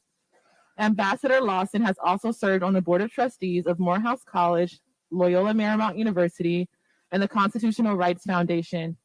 Mr. Lawson retired as a partner after 31 years with Skadden Arps, Slate, Mager, and Flom, LLP. During his tenure with the firm, he was appointed to the Los Angeles Airport Commission and served as its president.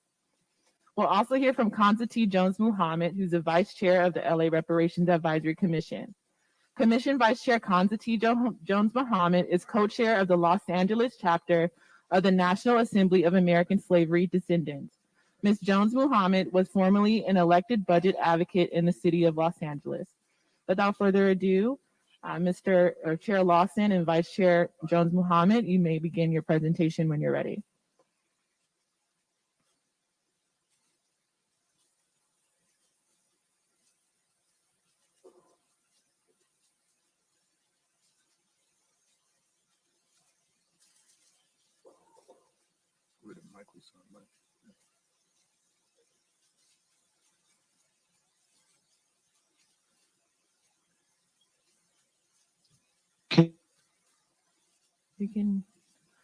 Can you hear me now? Yes, we can hear you now. Okay, thank you. My apologies for that. And thank you for that introduction. On behalf of our outgoing Mayor Garcetti and Capri Maddox, the Executive Director of the Los Angeles Civil and Human Rights Department of the City of Los Angeles, and the Reparations Advisory Committee, I want to thank you for the opportunity to share our work and contribute to California's AB 3121 Reparations Task Force. I would like to introduce you to my fellow commissioners, Commissioner Kanza Jones-Muhammad, whom you will hear from shortly, Commissioner Mark Wilson, Secretary and Executive Director of the Coalition for Responsible Community Development, Commissioner Mandala Kaisi, CEO of the Education and Community Planning Agency, New World Education, Dr. Katrina Vanderwood, Vice Chancellor, Workforce, Economic Development, and Adult Education, Los Angeles Community College District, Professor Cheryl Harris, who serves as the Rosalind and Arthur Gilbert Foundation Chair in Civil Rights and Civil Liberties at UCLA School of Law, and Attorney Virgil Roberts, Managing Partner for the entertainment law firm of Bobbitt and Roberts. From here, I'll turn it over to Commissioner Muhammad. Thanks so much, Commissioner Lawson. Next slide, please. Our objectives. In June of 2021, Mayor Garcetti formed this Blue Ribbon Commission within executive action. The look back period for this commission is through 1925, the year that the charter for the city of Los Angeles was established. We have 5 points of focus. One, to develop a single pilot program to confront and dismantle structural and institutional racism. 2, we seek opportunities for public and private funding to our pilot program. 3, we need to identify an academic partner. 4, maintain an active relationship with key stakeholders and community-based organizations. And 5, engage relevant experts to inform the development of the pilot program. We have found that a single academic partner would not meet all of our objectives, so the Los Angeles Civil Rights Department expanded its public request for proposals to include a development partner to report on municipal, county, state, federal, international reparations programs and their funding sources. We also wanted someone to look at funders that have invested in reparations or programs with proximity to reparations. Additionally, the LA City Civil Rights Department expanded to look for a project manager to manage and engage community partners and public engagement to provide oversight and logistic support. It is also worth noting that the Department of Civil and Human Rights understood the need for significant public engagement, and they hired a staffer as director of innovation to meet our communications needs and to support the communications director. Next slide, please. Key milestones. Our first year was spent mainly on administrative functions, taking an ethics course, understanding our role and limitations as a commission, establishing bylaws, and working with LA Civil Rights Department to define our academic and partner roles. Now the city is in a critical phase of procuring an academic partner, a development partner, and project manager by January of 2023. We have also started our public interface and conducting research activities with residents, and we have started to identify subject matter experts to present on these town halls. Our survey is available on the Reparations Advisory Commission tab at civilandhumanrights.lacity.org. Next slide, please. Our community engagement. Our first public interface was actually part of an official listening session sponsored by the task force with anchor organization Coalition for a Just and Equitable California and NAASD Los Angeles during Juneteenth in Leimert Park. Since then, we've held 2 official homecoming virtual public engagements that have had over 500 registrants, over 100 attendees, 60 public recommendations and/or truth in telling stories, and over 350 completed surveys. Data is crucial to informing our work and sharing with academic partners. So we began to document the asks of Angelenos from our very first public engagement. Next slide, please. What we're learning. Here's a sample of generational harms from our very first homecoming event. We held breakout sessions on the following areas, taking a cue from this task force: housing and property, policing, surveillance, and mass incarceration, education, wealth gap in economics, voting and political power, broken ties, lost familial connections. What we have found is that in these areas, they spill over into each other. In our sample, threat of foreclosures came after the death of a matriarch, reveals that the wealth gap after almost 50 years of home ownership, no one in this person's family could afford to buy back into that particular neighborhood. This is a type of broken tie. With policing and mass incarceration, we have a fellow Angeleno that lost a family member who was killed inside of prison. A family overcriminalized due to what they're referencing as the Biden 1994 crime bill, where in their family, drug addiction impacted many family members. This became a political power and broken ties issue. And so these things overlap. Next slide, please. our respondents and their views on reparations. Of the 356 survey responses to date, we found that 72%, the majority of respondents, did actually live in the city of Los Angeles, and economic wealth was the main priority that reparations they felt should be addressed. Our insight, the unincorporated areas of Los Angeles where traditional city services are provided by the County of Los Angeles, prompted us to bring Los Angeles Board of Supervisors to a roundtable. Members sent key staffers and one supervisor attended this meeting. The supervisor in attendance did not feel that the county needed a commission and believed that the state's AB 312 and task force repair is primary to any county repair. As a result, we're leaning into the Intergovernmental Department of the City of Los Angeles to keep the Board of Supervisors abreast of our work. Next slide, please. A minute left.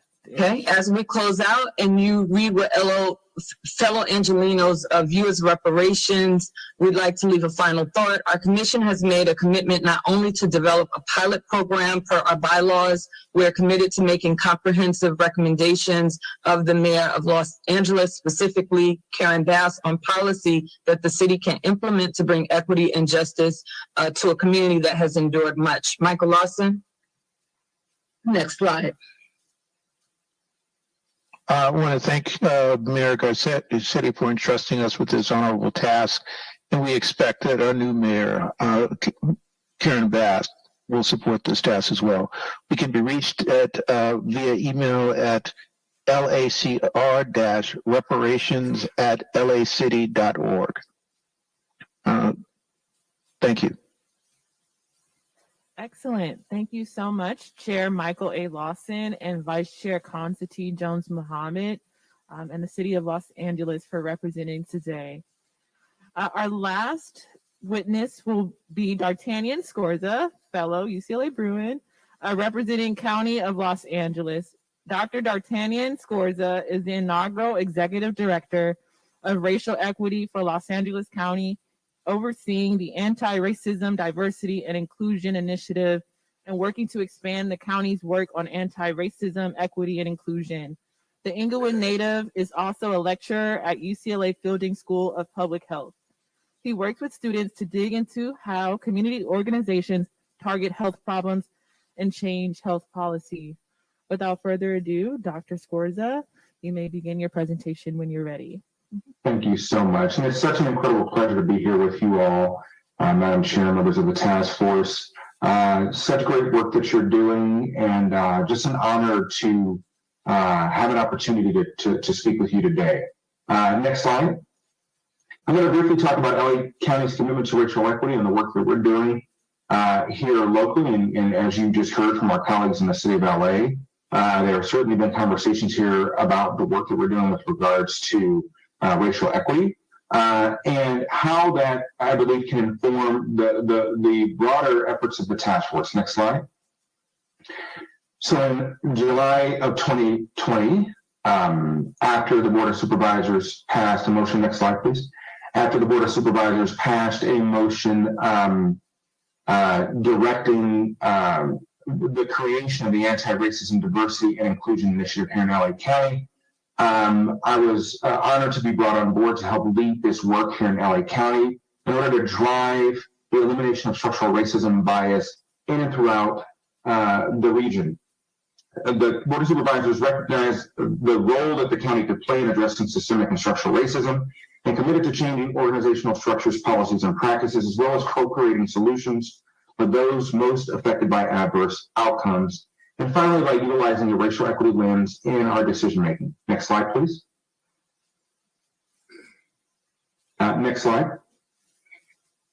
So we focus on equity because equity ultimately accounts for the way in which systems must be balanced to distribute resources and power, as well as opportunities so that we can reach equal outcomes. It's truly about justice in that we treat everyone justly according to their circumstances. Next slide.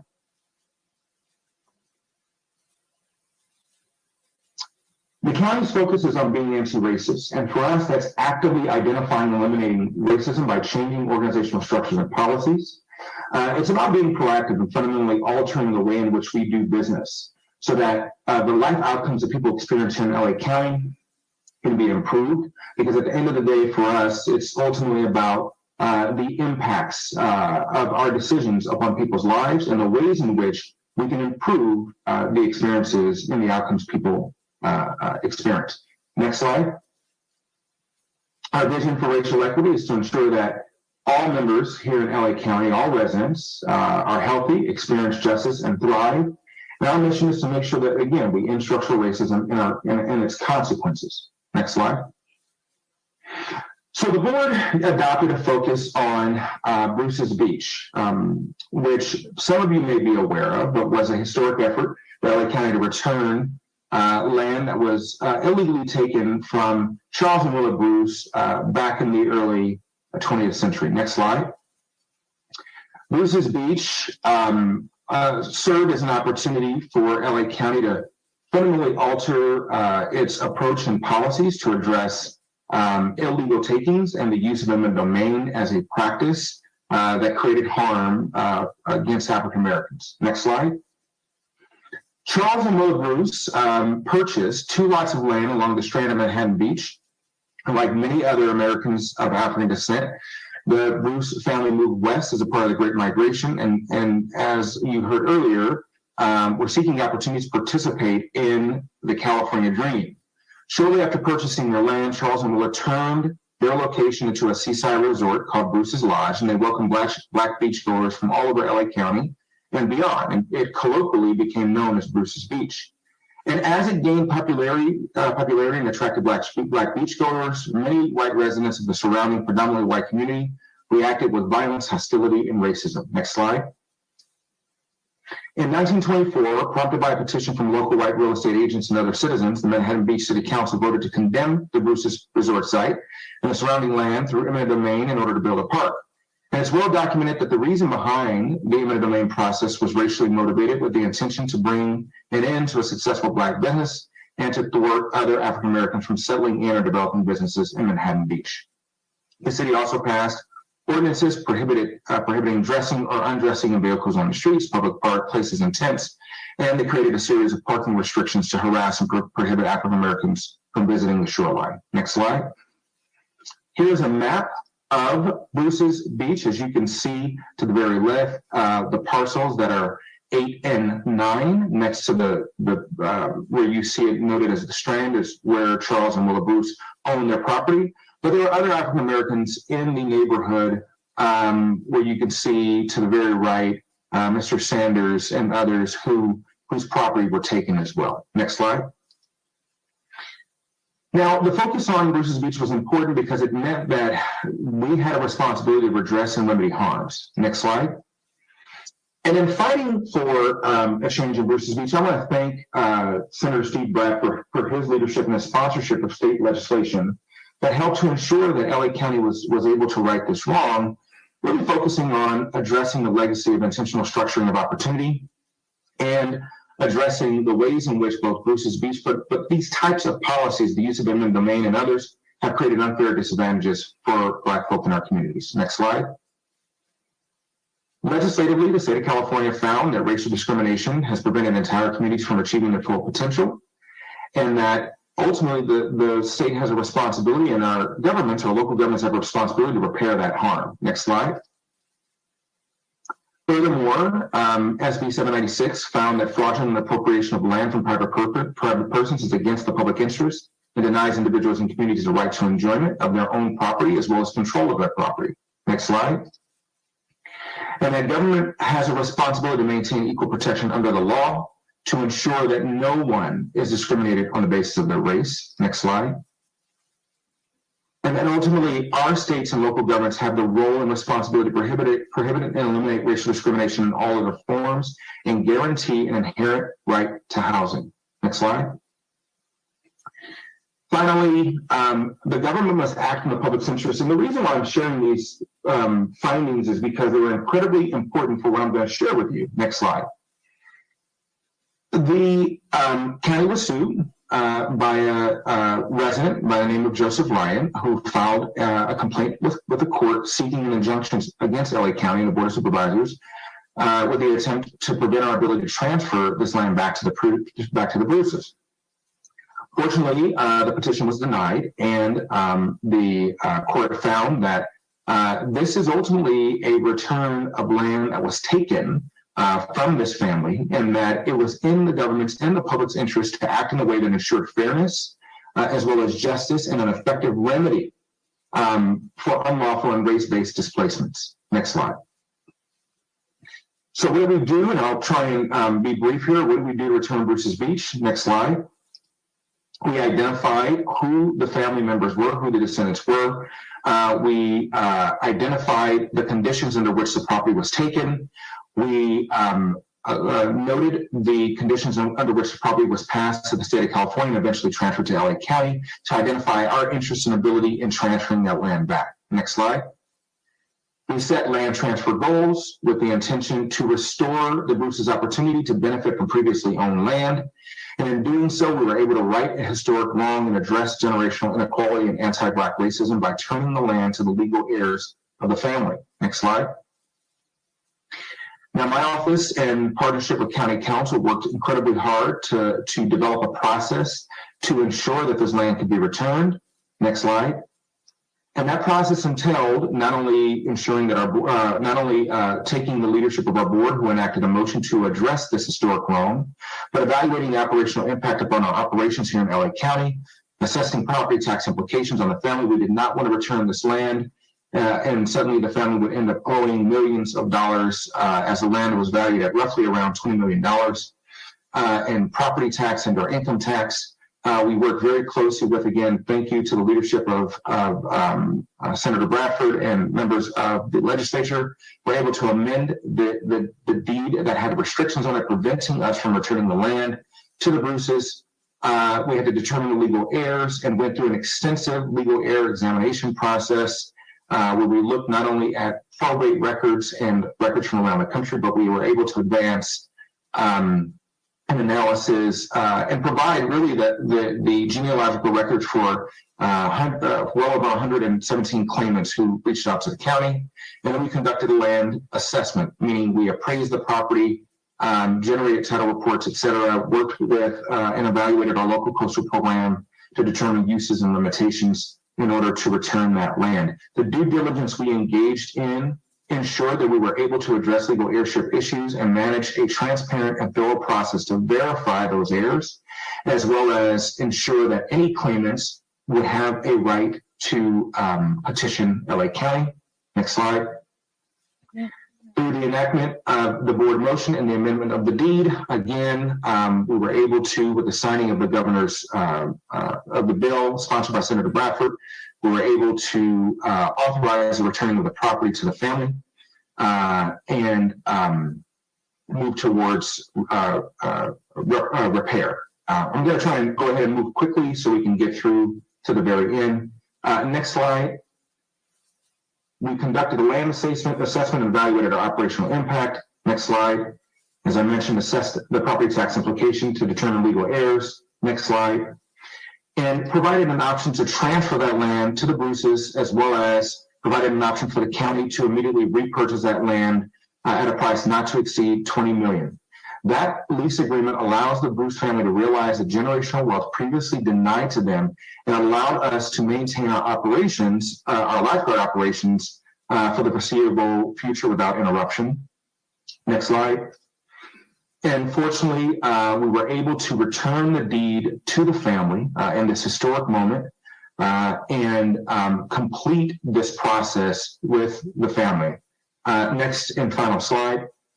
If you have any questions and would like to learn more about the story and the journey it took to return this land, I invite you to use these QR codes or visit the Anti-Racism, Diversity, and Inclusion's Bruce's Beach website, where we detail the steps taken to return this land.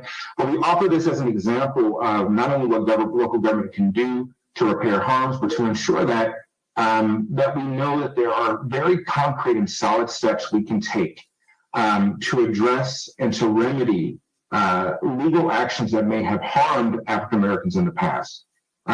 Next and final slide. If there are any questions, please do feel free to reach out to us. And with that, I turn it back over to you, Madam Chair. Thank you so much, D'Artagnan Scorza, for that incredible presentation. Thank you. So now we will turn to the task force in the event that there are any general comments or pointed questions to any of the witnesses today. Vice Chair Brown, you're recognized. Madam Chair, and members of the task force, ladies and gentlemen, we have had some very fine presentations, and we should applaud all of the presenters. There are two things I want to say. Number one, as the book of Isaiah says, come let us reason together. Reason together. What do we need to reason on?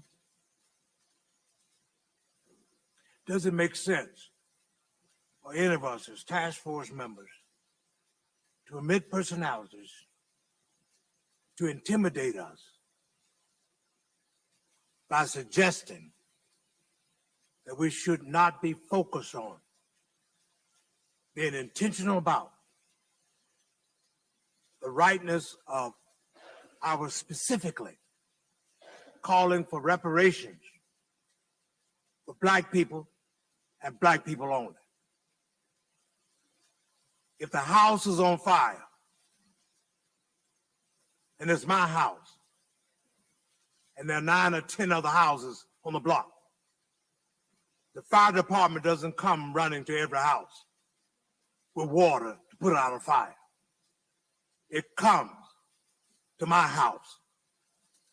The house has been on the fire of Black Americans for over 244 years exactly.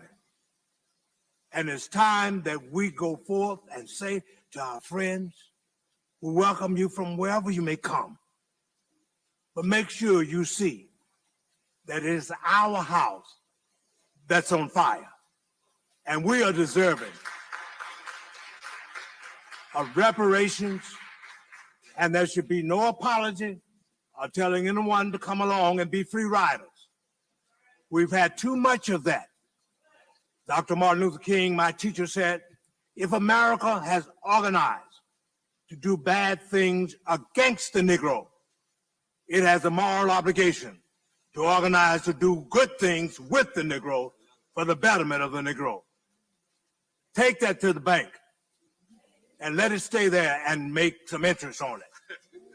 We need to make sure that as we go forth, I say finally, with the final presentation, that we be astute and have pit bulldog determination to get reparations for Black folks in the state of California.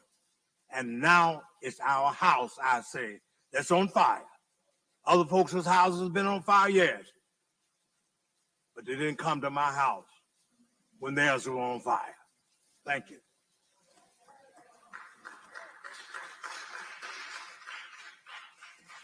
Excellent. Thank you so much. And this is not the end of the conversation. We are inviting local municipal leaders to our next hearing in January, particularly folks from Palm Springs and Sacramento. And we'd love to invite you all back if time permits. I do have a question for the Vallejo representatives and then a question for D'Artagnan Scorza. I just wanted to allow you all space to, I know you in doing this work, going into the community, maybe reiterating for us some of the things that the community members are saying they want or need in terms of reparations. Because in terms of international law, it's not as sufficient for me and my 8 other esteemed colleagues to do this work, which we're honored and proud to do. We have to do this alongside the community. And under international law, it's the victim group that really decides and determines what repair looks like to them. So I was really inspired by your presentation in the way that you center the folks in Vallejo. And so if you could just reiterate some of the things on their mind in terms of what they need in the form of reparations. And then my question for D'Artagnan Scorza, you mentioned it in your presentation. I kind of consider what happened in Manhattan Beach kind of like a hyper lineage kind of repair in which, you didn't return the land of Bruce Beach to any Black person in the state of California. You really did your due diligence to find the legal heirs. I think that you all partnered with a particular law firm.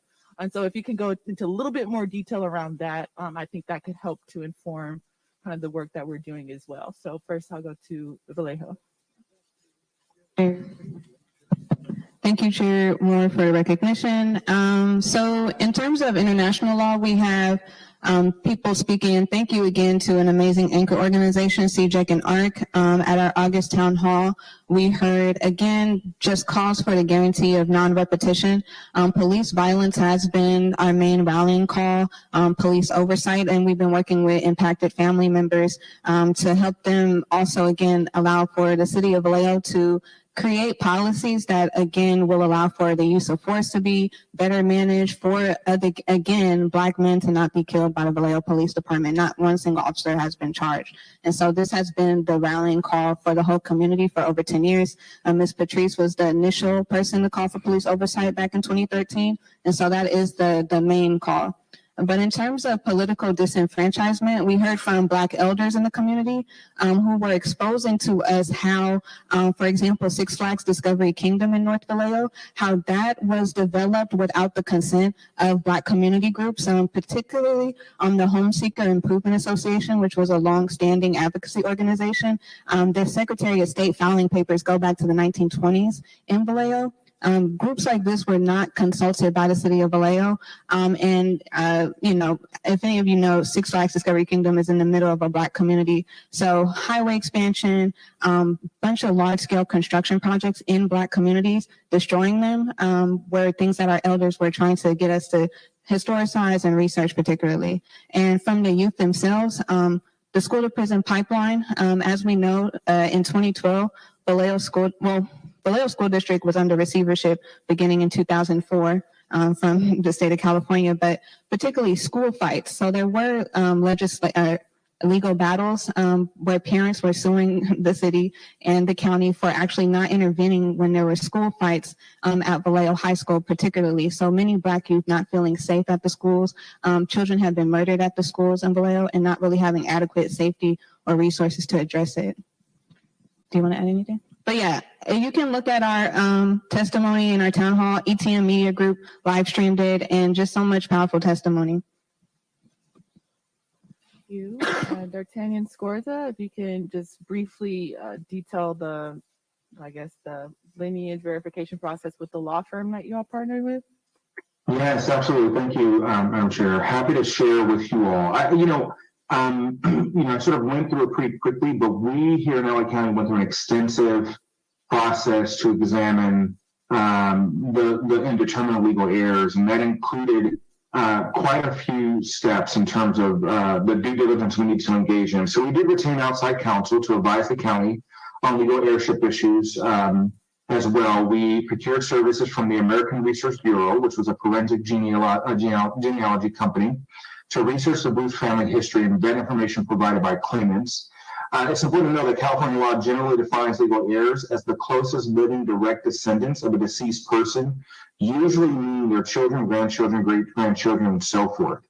We partnered with Hinojosa and Ferrer as well to work with us to help ensure that the process was transparent, that it was fair. We wanted to make sure that we use a third-party legal firm to do that vetting so that when the county made its determination, it was done with the partnership of a legal firm who gave us advice that allowed us to take action.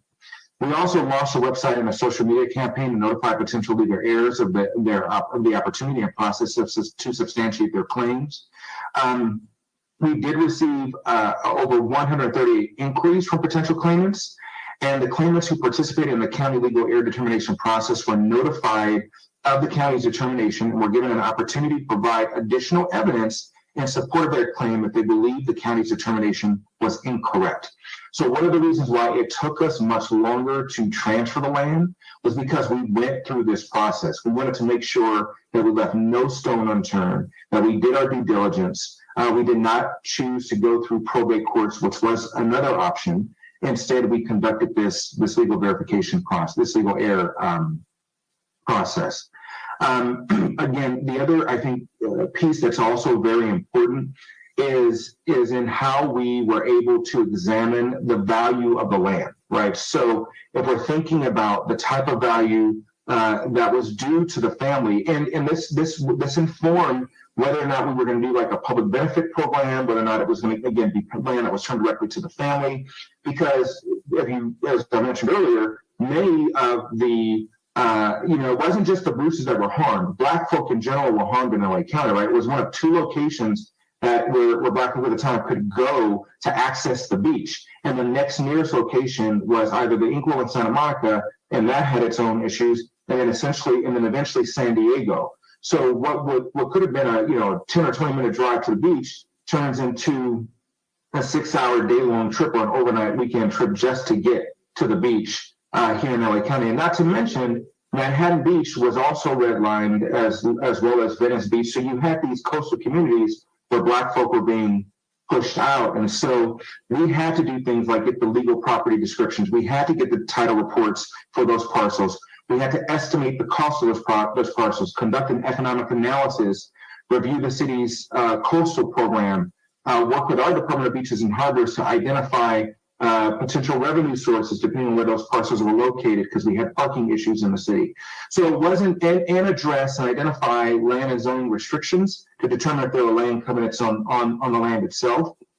So all of that work combined meant that we needed to thoroughly and effectively evaluate these factors so that we would withstand any legal challenge to our to any actions that we had taken or any actions that the Board of Supervisors approved. Thank you so much, D'Artagnan Scorza, for that.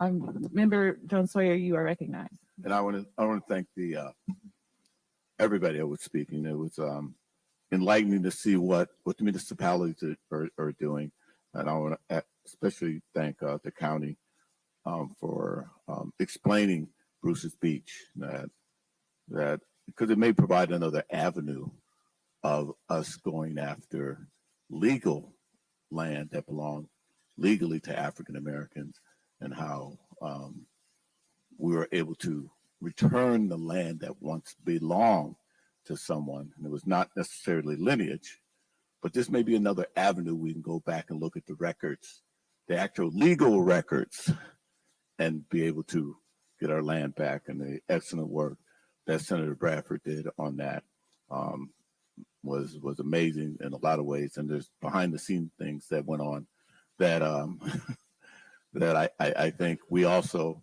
need to clarify and make known to this task force, so that as we do pursue that that legal means of getting reparations, that we fully do it in a way that is very successful. So my question, I do have a question, is for, it may be for the city of Oakland, Ms. Flynn. She talked about looking at the existing resources that your city has. And I work for the city of LA for 25 years, so I know we have an immense amount of resources. The state of California has an immense amount of resources that we could bring to bear for reparations. I always say it's not only a check, it's more than a check that we're deserving of. And so I want to make sure we don't leave that money on the table, and that whatever numbers have been bandied about, that may be the floor. We need to be looking at the ceiling, and we shouldn't shortchange ourselves about what we should do. So when you talk about resources, you look at our communities, we don't have swimming pools. We don't have a whole lot of trees. We don't have the infrastructure of parks and stores. We have food deserts and all of that. That you look at how your municipality can play a role, and I think we can look at the state, how we can play a role that we can build within the existing money that we have, the infrastructure things and the resources that we have. Did you look at what your city could do to bring to bear to help with this?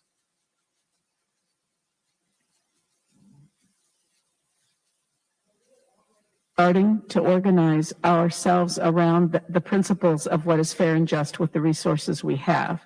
So we look at the existing conditions like tree canopy. We have a tree canopy study underway right now that is being done with an equity lens. And so it will identify what are the differences across the city in the availability of tree canopy. We know what we're going to find.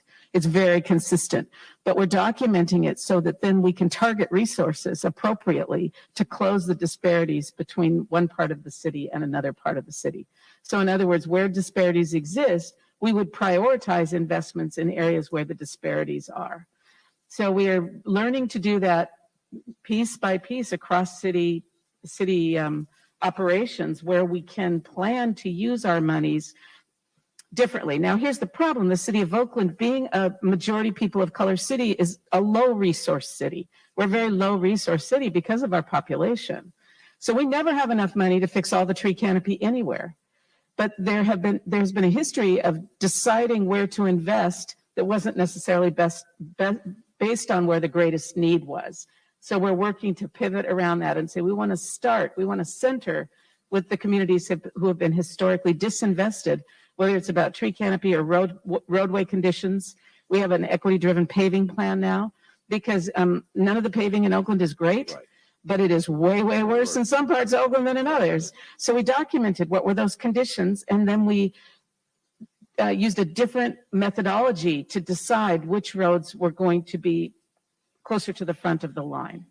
And so it's an ongoing process to keep looking at all of those decisions that we make about how we deploy our resources and how might we, through a data-driven approach, deploy them differently. And this is also a matter of political will and building that political will and educating the entire community on why this is important to the whole city of Oakland, that we put the city on a more just and fair trajectory so that we can have a greater chance at creating opportunity where opportunity has been withheld. And that's a long-term process, and it's going to be incremental when you're working with just existing resources because we're already in a deficit just overall. We don't ever have enough to do all the things that need to be done. So that is why the idea of thinking about how can we create change at the higher levels where more of the money and decisions about larger pots of money are being made so that more of it gets down to those communities in the city of Oakland or in Los Angeles or wherever they might be in the state of California, and those disparities might be closed more quickly. And when those disparities get closed, those communities become higher opportunity communities, higher opportunity to be safe, higher opportunity to be healthy, higher opportunity to imagine a different future for yourself and your family. So this is all interconnected. The work that we're doing is a good foundation, but it is far from sufficient. And I would love to find out what matrix you use, because when I drive around in LA, when you go to a wealthier, whiter community, they seem to always be doing construction projects. They always be doing street paving. They always are planting trees. Yeah. But when you come to our neighborhoods, there's nothing. That's social power, right? Yeah. That's social power in action. And we acknowledge that social power is not equally distributed. And so the city has to step in. Where social power is not creating equitable outcomes, that is government's responsibility to find a way to make things more equitable, especially since government had such a large role in creating the segregation and the policies that created these conditions in the first place. So we're fulfilling as much as we can our obligation to undo ways in which the city has not performed well in the past. And we don't see that as being not our responsibility. It's 100% our responsibility. We're up to bat. I like sports analogy, and we're up to bat. It's our turn. You know, the team may be doing poorly, but when you're up to bat, it's your turn to change that. And so we're the ones that are here now. We've inherited this legacy, and we must do what we can with what we've got and more if we can find it to close those disparities over time. Thank you. Last comments or questions to the witnesses? Thank you all so much for the work that you all are doing, for coming to present to us, those who are here in person and virtually. Again, this is not the end of this conversation. This will be a continued conversation. So thank you all so much again. All right, so it's now 4:07 and we are behind. I'll consult with the task force. Do you all want to take a break now or go to the next item on the agenda and take a break after that?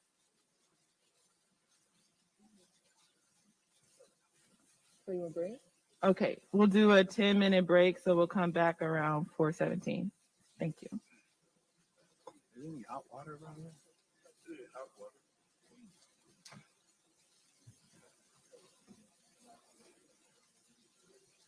It wasn't me.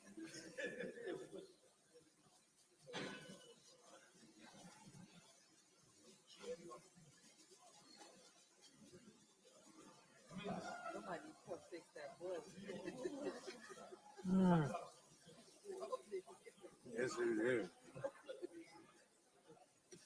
On trees? Yeah.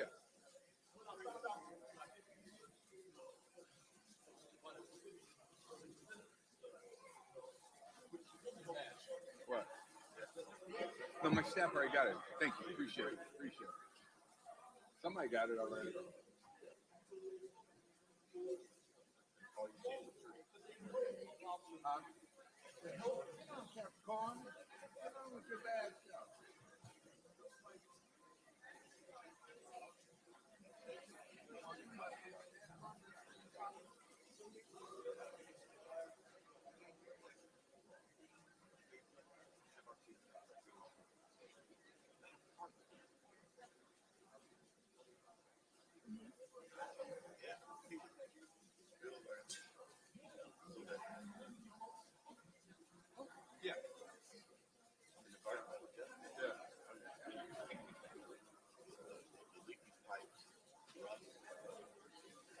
Hi, Dr. Charles, just to let you know we're on a 10-minute break and we'll be back shortly.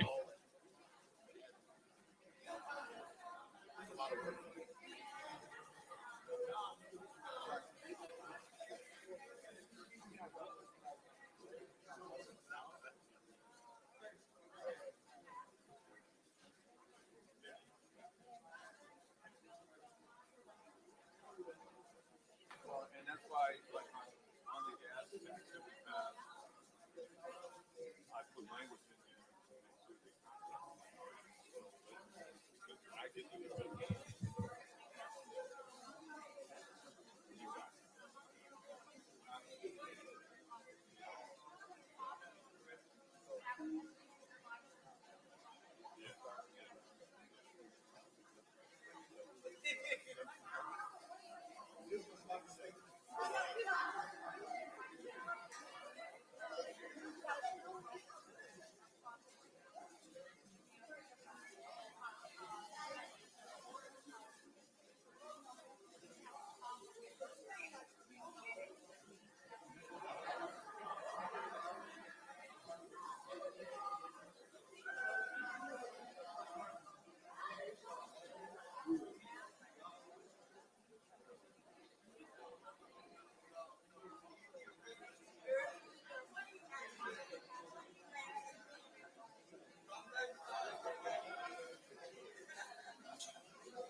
Okay, family, we're on a break. I'm going to keep my phone going so I can hear when we're back from break. Oh, I thank my co-hosts for keeping the chat lit. I've been highlighting your remarks as we go. We kind of got off topic with Africa. You know, we could just, boy, I tell you, we could be over here with this ADHD for real. But it's a beautiful, wonderful thing to see so many of you come back this afternoon. This is such an important body of work that we're doing. And as California goes, so goes the nation. I know many people wish we would stop it with the state reparations. Well, if you're not at the table, you're on the menu, right? And so, listen, these reparations are going down with or without you. So you can take California's lead and dig onto your Google and find out if there's any bills near you. And you need to become fast friends with the author of the bill, get you a sponsor, get your edits in there, and get your governors to sign off to create a task force. And make sure you control that task force, family. It's been crazy trying to get to lineage-based reparations. Hold on. They ain't talking too loud. I'm just trying to keep it on so I can hear when they come back from break. Oh, I guess I can see it too, but there's kind of a lag. I'll keep it going in the background. But yeah, you guys don't understand. I know that folks want federal repair, but I'm of the mindset to believe, why not collect all your checks? I recently learned from one of my family members that we've got Cherokee in our bloodline. I'm going after that. I'm going to work with Yaira. Shout out to Roots Tracker. She's been instrumental in really, really helping me do organizing here for some immediate tangibles. We don't have time to wait for them to maybe give reparations, child. The ghetto. I don't really have a whole lot of confidence. I feel like this whole thing is being politicized, but we show up anyhow. And we pray for the best possible outcome, because y'all know how God is, right? What they mean for bad, God always turns for good, and he will make a footstool of your enemies. That's what I do know. That's what I live by. That's what I've experienced firsthand, that God is my sponsor. That inner Christ is my guide, taking care of me every step of the way, no matter the nefariousness of the Crayola wanton white supremacists in this country. I have come out on top because of my sponsor, which is the inner Christ, okay? I'm not going to get religious on y'all because some of y'all are atheists and don't want to hear it. But, I will be coming to you guys with a broadcast dealing with spirituality. So, for those of you who believe in your inner Christ and you want to know how to access that to manifest your best life right now, I will be, I don't know about this year, because right now, family, I'm really trying to get my store going. I'm just about ready to launch my store with my Reparations Perspective t-shirts, duffel bags, backpacks, baby tees, mugs, water bottles. It is just super exciting. I can't wait to get that finalized.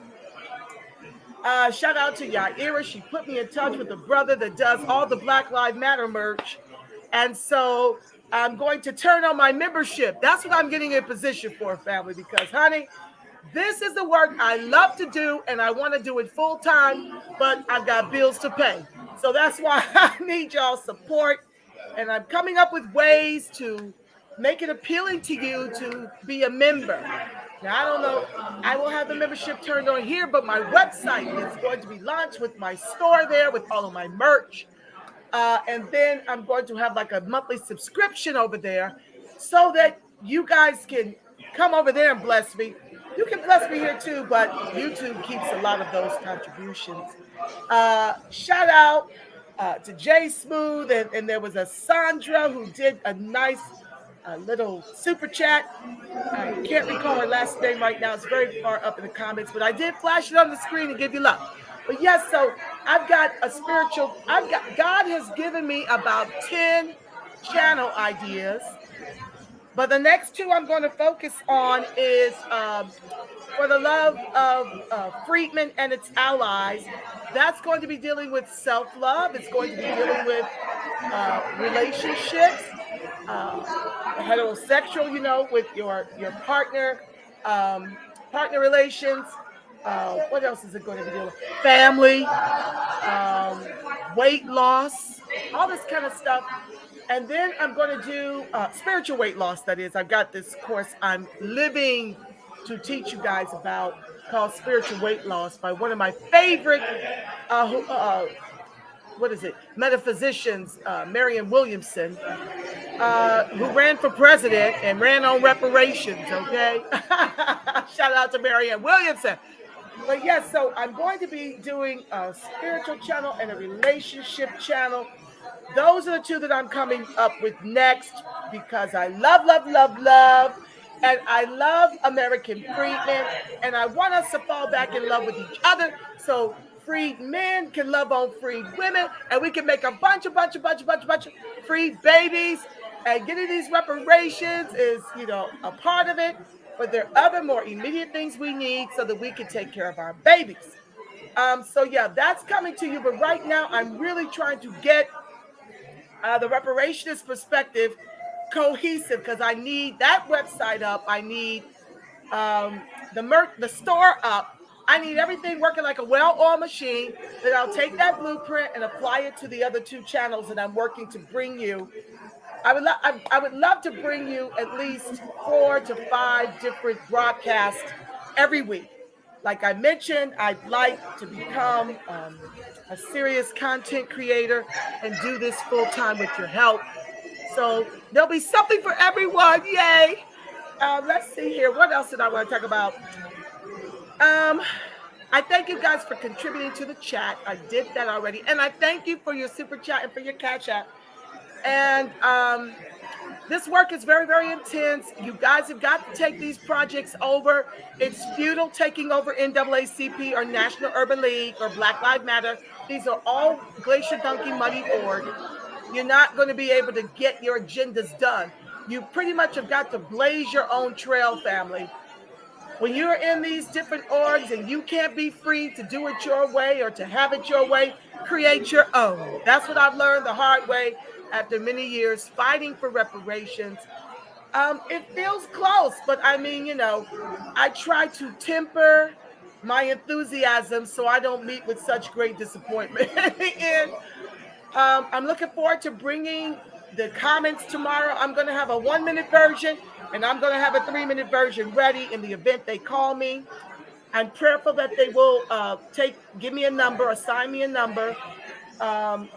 If you want to call in and give comments, Gmail me, because it's a little special instructions there that they don't tell you about that I'd like to clue you in on. But you have to Gmail me at thereperspect@gmail.com. I'll wave the banner so you can capture that. But the conversation was rich. I really enjoyed talking about whether or not we should stay or leave this damn America. Yes, Miss Gwen, we are getting our reparations. Sweet Angel told me so. I know that's right, family. Well, honey, we ain't going down without a fight. But we had a very, very rich exchange about what we're going to do when we get the reparations. And I got a couple more things to tell y'all. This is going to come to you in a future broadcast, child, because you know, as the world of freedom turns, the bullshiggity just won't stop. Let me read you a couple things that have been going down that my comrades have been signaling me about, okay? It's been crazy as I don't know what, and I can't wait to bring you these stories live. That won't be until after I'm done luxuriating in New Mexico for my niece's graduation from college. I'm so excited and happy for her. But listen to this, boys and girls. Listen to some of these headlines that have just been running across my screen as we've been over here fighting for reparations. Child, it's like they know we here and they trying to replace us and give away all the reparations before we can even finish the proposals. It's like we are in a race with our own government, okay? So Joe Crow has decided to give poor nations reparations for climate control. Ain't that about a blip? Okay, so here is another one. The puckering. Here's another one. Protesters block construction of Arizona border wall made of shipping containers. That's coming to you. Here's another one. A year after opening 600 rooms to LA's unhoused, the Cecil Hotel is still mostly empty. Okay. Here's another one. As the world of freedom turns. Homeless New Yorkers tell why they avoid shelters. The drama is part of it. But they got luxury hotels for the illegals. They're making sure that they've got food and shelter and jobs and driver licenses, and now they're fighting to get them the right to vote. Because the Democrats' intent is to replace our vote, akin to how they've done neutralized us economically. Okay. What else is going on? The Ukraine war. The U.S. is planning to send Patriot air defense missiles, according to the BBC. Texas sees over 2,500 migrants cross the border in a mere 24-hour span. But y'all keep voting blue no matter who. Y'all sealed the deal for the Senate, delivering the Democrats Warnock over the dum-dum Walker, who was for closed borders. Yes, I'm shaming y'all. Hopefully y'all wake up before we're done. Here's another one. Homelessness state of emergency declaration in LA, confirmed by the city council. Migrants converging on El Paso. Fuel calls for border crackdown. Get this one, y'all. We over here fighting for reparations, and Newsom, whom I don't trust, Newsom says California is about to break amid flood of illegal migrants when Title 42 expires. Let's get into that. Newsom said illegal immigration policy is not working and U.S. government must take responsibility and ownership. California warned Monday that President Biden's plan to revise former President Donald Trump's border policies could break his state. Excuse me, it's already breaking our state. This Mickey Thicky, who pretends to be for reparations, I believe this is to get y'all sheep walking to the polls, because I believe he's going to run for president in 24. And what better way to weaponize our pain and suffering and never-ending Holocaust but to pretend to be for these reparations, to get y'all sheep walking to the polls in 24 to vote him in. Only for this whole effort to fall by the wayside. I'm not trying to be a doomsday over here, but I can see the tea leaves. Okay, my third eye, which is my first eye, is telling me something is amiss. Because to me, being for all this illegal immigration, being a sanctuary state, and being for reparations is an oxymoron. They are diametrically opposed. You can't be about giving away our reparations to take care of illegal aliens and for us to be made whole in America. How's that work? The Biden administration is planning to lift the Trump-era Title 42 policy, which allows police and border officers to expedite the expulsion of illegal immigrants. You heard that? The Joe Crow administration is planning to lift the Trump-era Title 42 policy, which allows police and border officers to expedite the expulsion of illegal immigrants. Newsom speaking to ABC. Now, Newsom has given protections from deportation to the illegals here, along with health care, jobs, driver license. I feel like I'm missing something. Okay. Newsom speaking to ABC News on Monday said the fact is what we've got right now is not working and is about to break in a post-42 world unless we take some responsibility and ownership. Okay, I'm going to bring you that full story another time because they're probably about to come back into session. I don't want to get all the way in. But this is the bullshiggity, y'all. You can't get comfortable. No justice, no peace, no freaking sleep.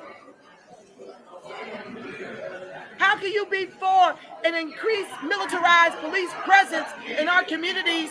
How can you be a sanctuary state, Democrats, and really be in support of us getting repaired in the quadrillions over several lifetimes? And this is why I'm for us getting whatever you can. Trace your line and see if you got some engine in you. Listen, we are indigenous. The Mongolians came later.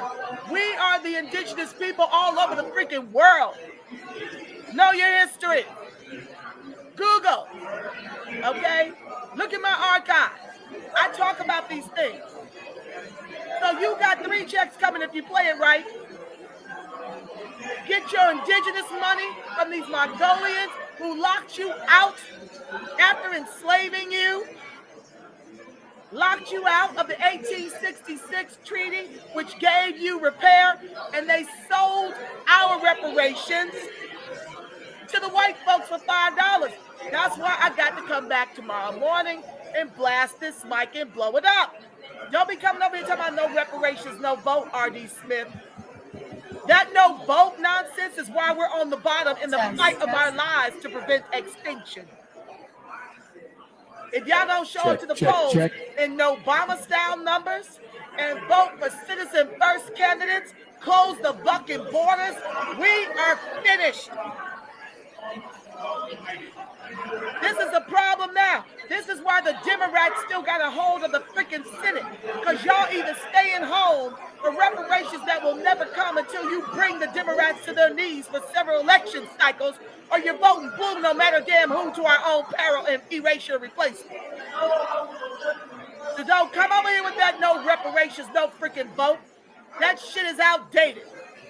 It needs to die, just like no tangibles, no vote. You ain't got nothing coming, can't you tell yet? Is less than zero not enough for you to get to these polls and file a protest vote? I'm sick of these bullshit marching orders from folks that don't understand what you're doing when you don't participate in this very corrupt process.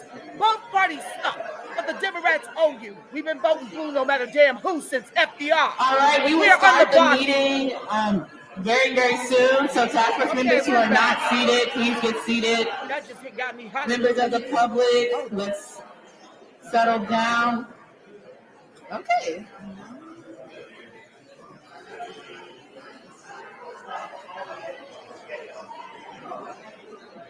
All right, so I have just learned we have a hard cutoff time of 5:45.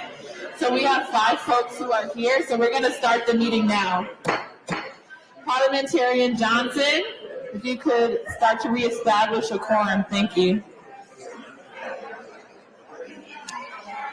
Starting the meeting now, Parliamentarian Johnson. Okay. Madam Chair, I'm going to start with you. Okay. Present. Vice Chair Brown. Present. Member Bradford. He's here. Member Bradford is here. Member Grills. Member Grills is present. Member Holder. Member Holder is present. Member Jones Sawyer. Present. Member Jones Sawyer is present. Member Lewis. Present. Member Lewis is present. Member Montgomery-Steppe. Member Montgomery-Steppe is out, absent. Okay, they Member still playing Tamaki. around. Here. Member Tamaki is present. So when I was Madam thinking Chair, about there are 9 Rock's task force question, members. family. 5 are needed for a quorum. when they start talking, There I'll are shut up. 8 I present. was We thinking have a about the quorum Rock's question reestablished. about Thank what you. Now that a quorum has what been to do with our reestablished, we'll turn to the reparations second or third to last Well, item on our I agenda. ascribe to And as getting a as far reminder, away we from have a these hard race cutoff junkies time as of possible. That's how we got 5:45 on p.m. Africa. today. But I The like next this item is other idea, agenda and I want number to know how it's 10, working out. So I'm gonna Communications do some Advisory research. Committee and scope of 19 work families. of communications firm, presenters Grills, Moore, communications firm, and Michael Stoll. Dr. 19 Grills? families purchased over 90 acres of land Thank in you. Georgia to create a Can you hear city us? safe for Okay. Black people. So That's what I'd like I want to to do be with very some of my brief so we favorite can get straight comrades to the in this communications firm. contemporary reparations After grassroots being movement. selected by the I'd Ralph like Bunche Center to in get with some of August, my co-hosts UCLA and Purchasing us go find us approved the some land contract and with govern the our Charles own damn selves. Communications Or maybe we Group can go over here and at join these or people around September that have 30th. created a I think it city was on that's safe September for us. 30th. At which time You see, the because I love Charles the US of A, Communications Group but I hate the legally Crayola began grace performing junkie work wants for the white Bunche supremacy. Center That's related like to fine. communications. I would like So to, there's a way in the for service us of to get time, away from them move straight to the into like presentation how the from the Mongolian Charles Group. Indians are sovereign. That would be ideal versus moving back to Africa. Are they ready? I don't want to be no place that's been colonized. I'd rather create our own. Because West Africa, we coming for you next. The wrong presentation up. Oh, they're about to start. Let me be quiet. I think there's a lag on my phone. Yeah, that's not my presentation, just so you know. I think that's Don's. We're getting it set up.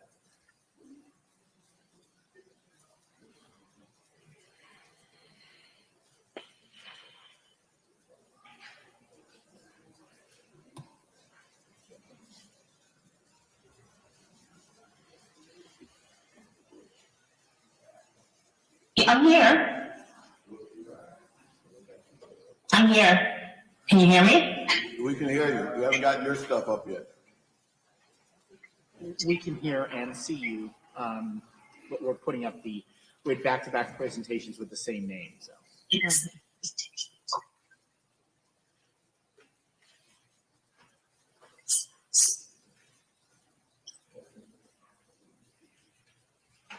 You can hear that? You can hear me? We can hear you, and you can actually get started if you would like to get started speaking, and we're just working to put up your slides. Can you see me in the corner?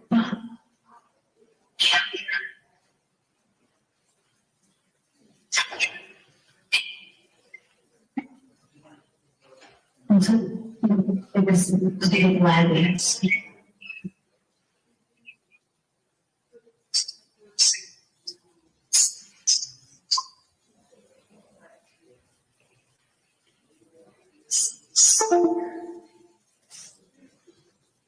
Of course, I have trouble with my presentation. Do you want to go ahead and get started? We can hear you. We can hear you. Hello, Dr. Charles? Dr. Charles, we can hear you and see you. We're just trying to get your slides. Yeah, your slides. Oh, she can't hear us. I can't hear or see anything.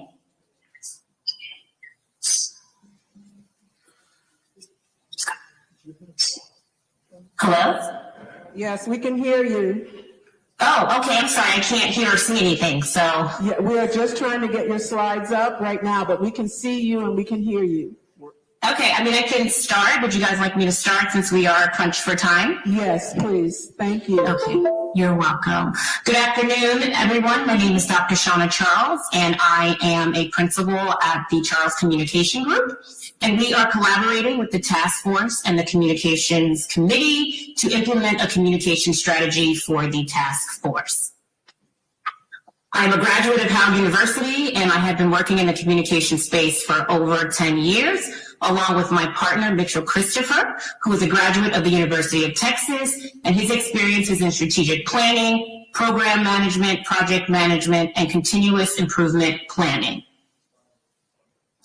A little bit about the Charles Communication Group is we are a global communications agency. We partner with law firms, nonprofits, corporations, political candidates to help protect, promote, and evolve their image and their reputation. We focus on public relations, diversity, equity, and inclusion, community relations, building relationships, and crafting compelling communication strategies. We take a 360-degree approach to our work, making sure that we are devising winning communication strategies, making sure that we are also implementing public relations strategies, and that we're focusing on our audience, the message, and the impact. Why CCG? Because we know how to communicate. We know what information we should share with our audience. We have relationships, the who do we use to help share and disseminate our information? And we also know how to speak to the people in the audience and when to speak to the people and the audience.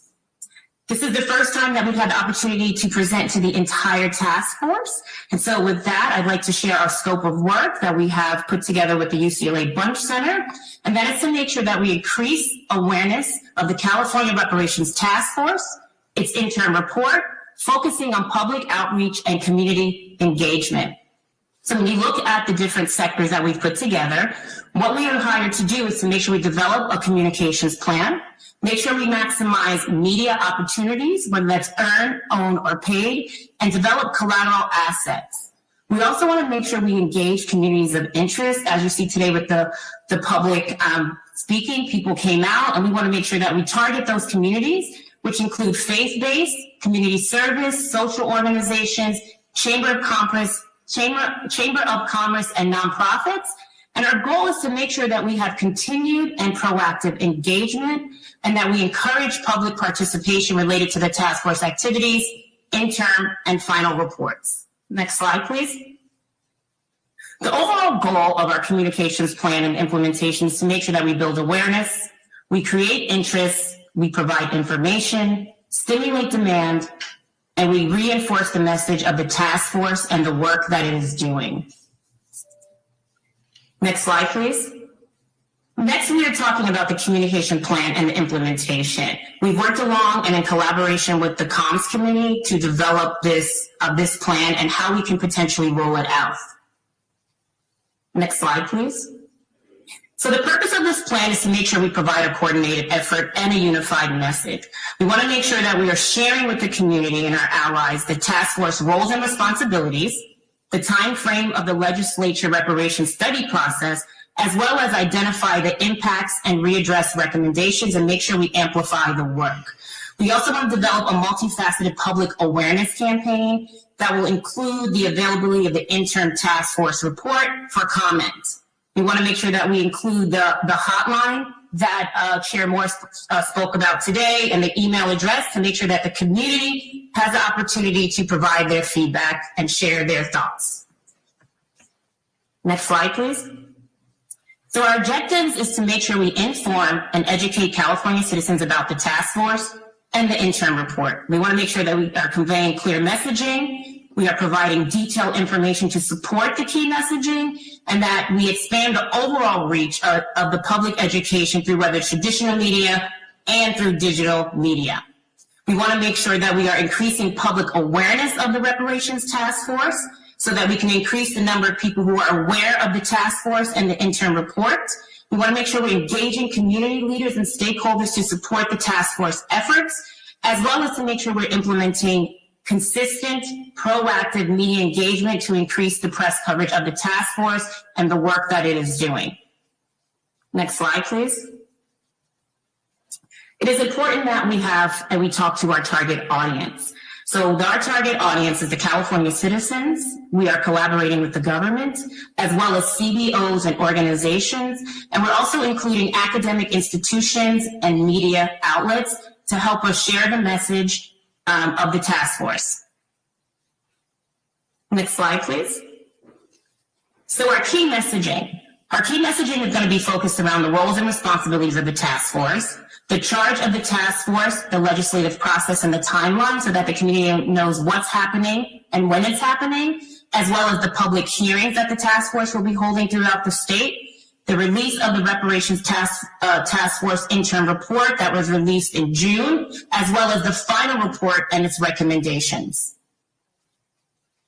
Next slide, please.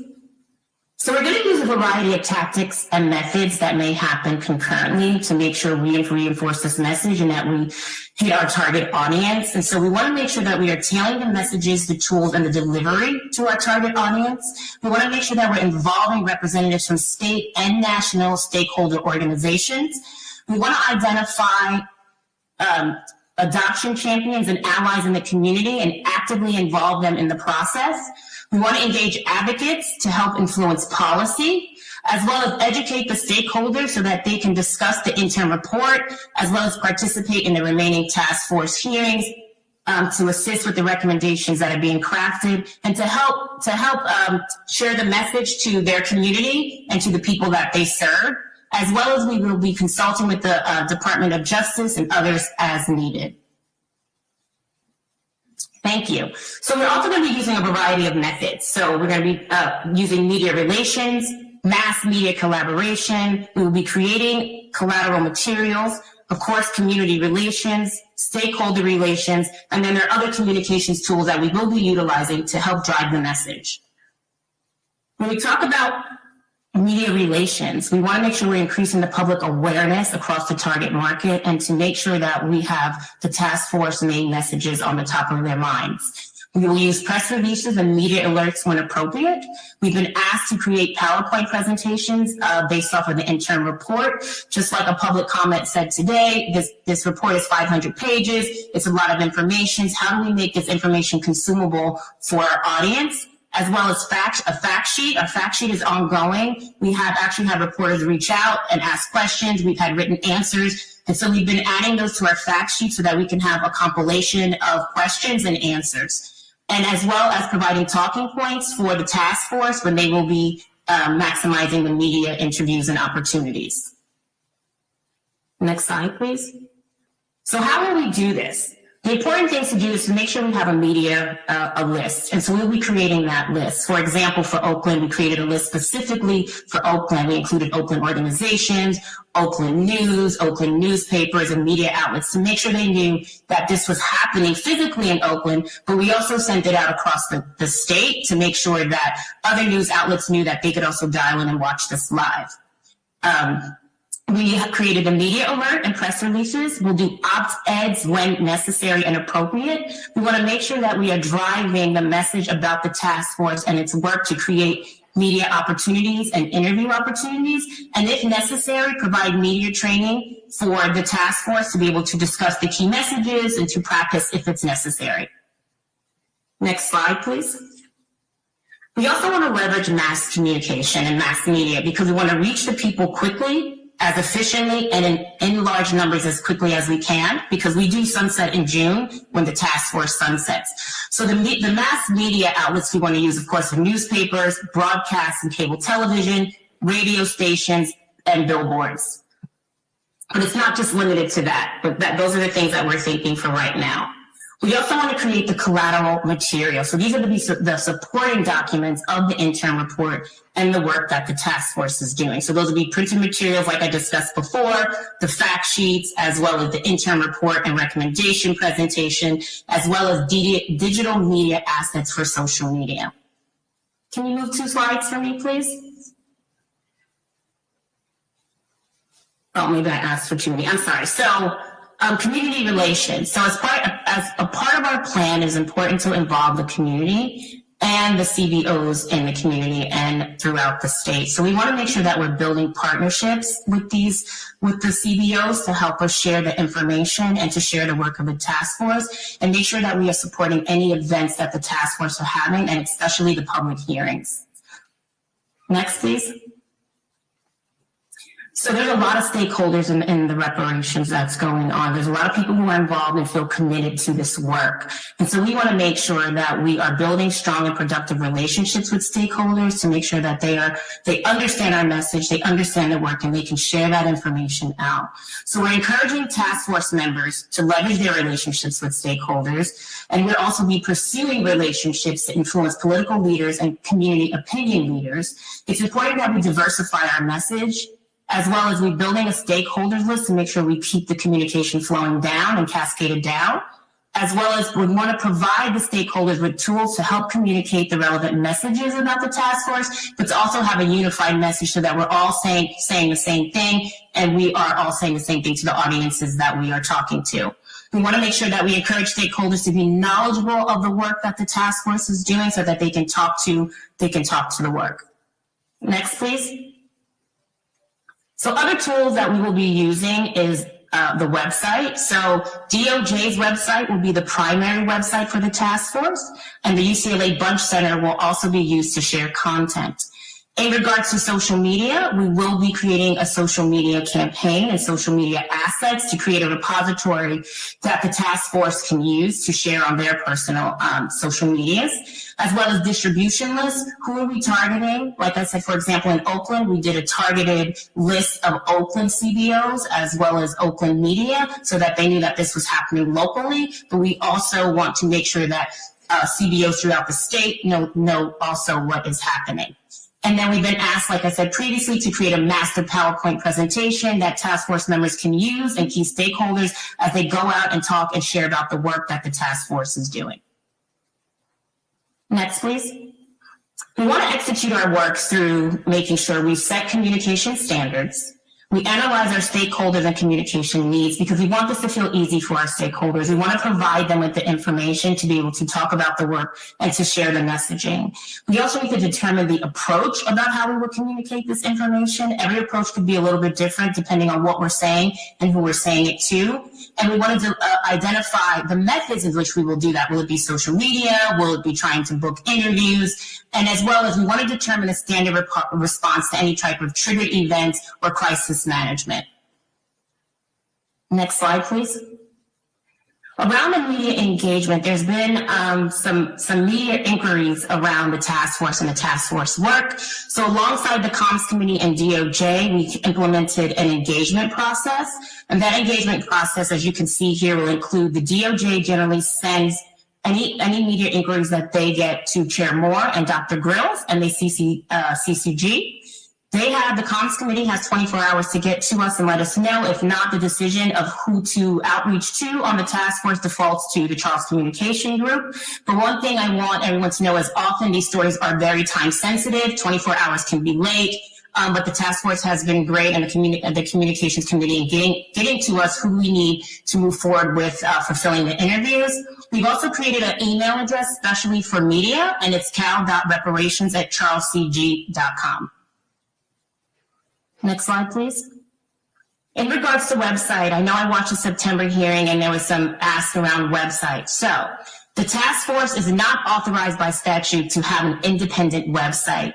The DOJ will be the primary website for the task force, and CCG will work with the Bunch Center to align website utilization. In regards to social media, the task force is not authorized by statute to have independent social media, but the task force members are allowed to amplify reparations and activities on their personal social medias.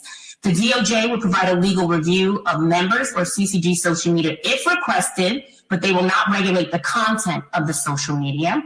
And CCG will create a repository of social media assets to be reviewed by the Communications Committee before any dissemination of that information. Next, please. So I just wanted to give a high-level overview of the tasks that we have performed since we onboarded in late September. So this is a high level you see here. In September, we engaged with the UCLA Bunch Center. We reviewed and watched the September task force meetings. In October, we did a capacity review. And then we also did our initial meetings with the Task Force Communication Advisory Committee to discuss the needs and establish process. We also conducted a meeting with the California Department of Justice regarding the communications guidelines in the Bagley-King Act. We initiated our one-on-one introductory meetings with task force members. We created the media engagement process as well as the email address, and we began to identify media outlets and community organizations to engage for this particular Oakland public hearing. Next, please. In November, we developed draft documents for the Task Force Communication Advisory to review. These were foundational documents to help begin our unified messaging, and we provided them to the Comms Committee to review and to provide feedback. And that included the Comms Plan, the Task Force Introductory Letter, the Oakland Meeting Invitation Letter, the Media Alert, Task Force Role and Responsibilities, and the Fact Sheet, which will be ongoing. We conducted meetings with the Reparations Task Force Communication Advisory meeting to discuss the draft documents. We do meet twice a month with the committee. We initiate development of social media assets and collateral for members to use, and we continue to conduct our one-on-one meetings with the task force members just due to scheduling conflicts. Next, please. In December, we were able to finalize the documents and the communications plan that I'm sharing here with you today. We implemented a crisis process along with DOJ and the Communications Advisory Committee and the Office of the Governor to address news articles containing misinformation. We initiated the media outreach process for the December 14th and 15th public hearings. We initiated local community involvement for the public hearings. We conducted meetings with the President and CEO of the Baptist Ministers Conference of Los Angeles, Pastor K.W. Toulis, as well as with the President and CEO of the Southern Christian Leadership Conference of Southern California, which is Pastor William Smart. And a lot of that came from the September meeting, where Member Amos was talking about involving the religious community. And so we wanted to make sure that we did that particular outreach to help disseminate the information and to be inclusive of the work and to be inclusive of all the communities of interest. Next, please. So here is a visual timeline of the work that we are doing and that we are tracking. We do take all of our meeting notes and share all of our meeting notes with the Comms Committee and DOJ. We will be preparing a 1 to 2 page monthly summary highlight of just activities in process. Like I stated previously, we do meet bi-weekly with the Communication Advisory Committee and DOJ to discuss the task force and to provide any updates. And below you will see a high-level timeline. So you can see October, November, a little bit of December with the capacity review and task force member meetings. We began to develop the communications plan and development, as well as we begin to develop key messaging and templates that we can use to make sure that we are outreaching to the community in a timely manner. The media relations, the digital asset creation, distribution, collateral, and community and stakeholder relations will be engaging until the task force sunsets. Next, please. Here is an example of some of the collateral assets that I discussed earlier. So as you can see, there's a screenshot of the DOJ website as well as the UCLA bunch. Also, the California Reparations Task Force and Assembly Bill are sample social media posts along with the Los Angeles Standard newspaper clippings. And then to the right, you see the 14th and 15th. That is the flyer that we created to highlight the public hearings today and for tomorrow. Next, please. So I just wanted to share a little bit about CCG and who we are and some of our outcomes. Next slide, please. So here's a partial list of news outlets that we have had stories placed in, that we have pitched to, that have picked us up on our stories, and that we have relationships with. And then the next slide, please. And then this slide here, I'm not going to read all of this, but this is just an idea of the work we've done and the feedback that we have received from our clients. And so I wanted to share that with the task force members as well as with the community so that they can see how we perform, as well as hear from some of our clients, our previous clients. Thank you.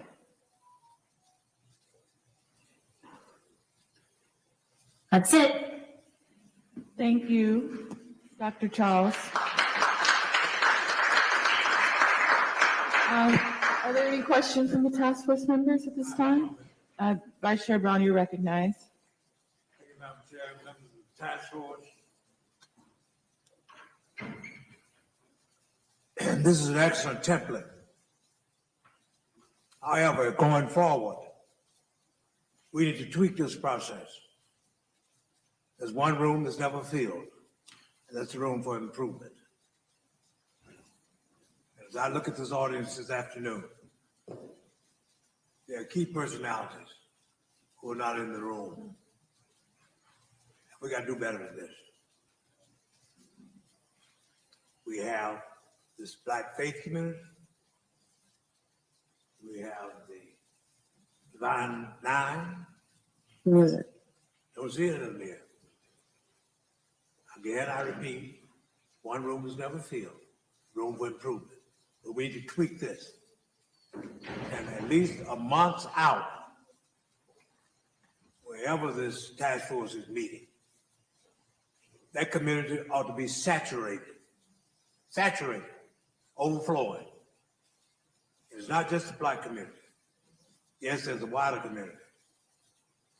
But somebody said he or she who will be free must strike the first blow. It's got to come from within us. Out. But we got to do better than this. Thank you, Vice Chair Brown. Any other comments or questions for Dr. Charles? Member Holder, you're recognized. Dr. Charles, thanks for that comprehensive report back.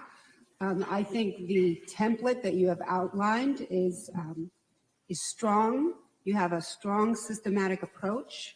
I feel confident in that approach, and considering that you were very recently onboarded, I feel like we are in expert hands, and going forward, we can look forward to the types of improvements that Pastor Brown just talked about, and I feel like we are in expert hands. Thank you for the work that you've done. Thank you.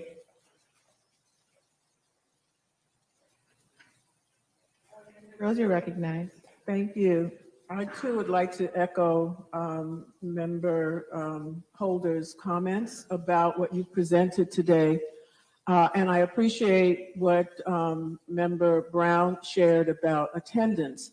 And I think want to remind us all about the multiple requests this morning that our task force hearings be held on weekends to allow more of the community to participate. And so we may be seeing attendance as a result of multiple factors, including the days and times at which we are holding these hearings. Thank you. Member John Sawyer, you're recognized. Yes, I want to thank the Charles Group. I have a communications director, and I don't want him to quit or go in shame, but the materials that were presented here today far outweigh what I've gotten as an elected official. And the elected officials here are smiling now that we wish we could get this amount of detail from some of our staff as far as communications. When we had our last meeting, which ultimately spilled into the weekend, if you looked at the attendance, the number of people was quite robust. And I think we should take into consideration what has been mentioned by the public here today about meeting Fridays and Saturdays to allow people who have to work to come to the meetings. I think that will help tremendously, especially looking at the Divine Nine and others in the ministry, people who are working, that they want to be able to get here. But we've got to be a little more flexible so that they can get here. So we're not making the Charles Group job more difficult. We'll make it easier. And the other thing I think we should do is when they do get here, because this is what I've heard from several organizations, that they're welcome, that this is a safe place where they can voice their opinion, that they are not attacked, maligned, and intimidated when they get here.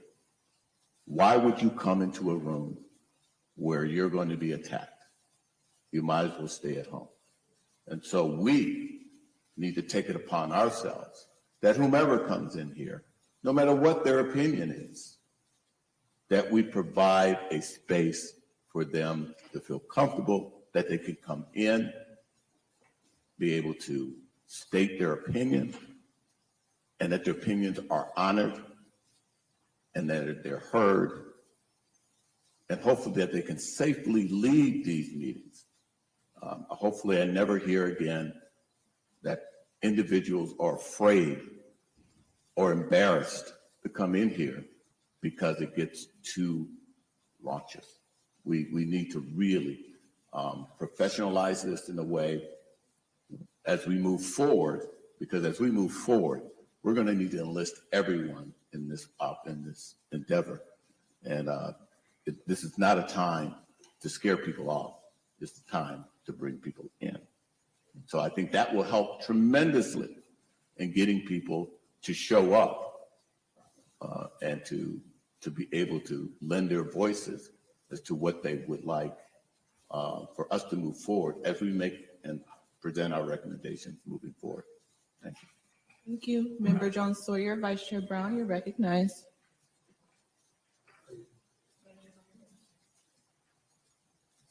I could leave this alone, but I've been in every meeting.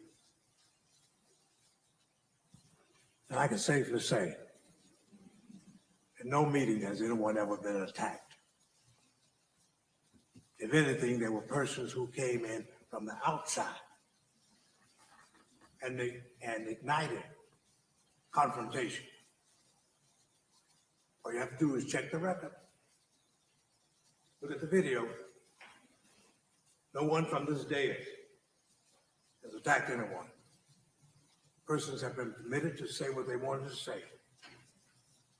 But in our last meeting in Los Angeles, there was one young man, I'll be very specific, who had to be escorted out of the meeting. But never was anyone from this dais attacked anyone. Thank you, Vice Chair Brown, for those comments. Any other comments regarding Just point of clarification. Yeah, sure. Member John Sawyer, I you're was recognized. not mentioning this task force, DOJ, or anyone attacking anyone. Let's make that very clear. We've been very professional in our dealings with one another. And I believe we will continue to be very professional with one another. So I don't want to be misled that I wasn't saying that we did it. That's not what I'm saying. And I agree with Reverend Brown that what's going on outside is the problem.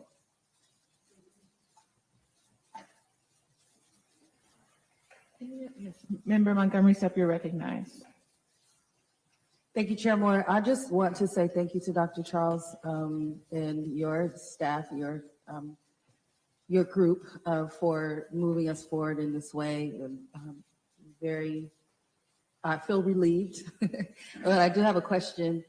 When will the materials be ready for task members in the event that we want to present to groups in our localities that you talked about, like the PowerPoint and the like? When do you anticipate those being ready for us? So being that we have to go through the 500-page document, we actually are working on those documents now. So I would say probably in mid-January at least. We also have to share those with the comms committee for any review or feedback. So we have to give them an opportunity to look at it, feedback, do those edits. So there's a little bit of back and forth on those. But if you do have something that's time sensitive, please let us know, and we'll try to figure out how we help you get some collateral material for that as we work on a larger project. Okay. Did that answer your question? Yes, it did. And I know you're in good hands with the committee. But I am looking forward to having, something that we can all use in uniformity, even if we add our own expertise to it. So thank you for that. And I'm glad you are on board. Thank you.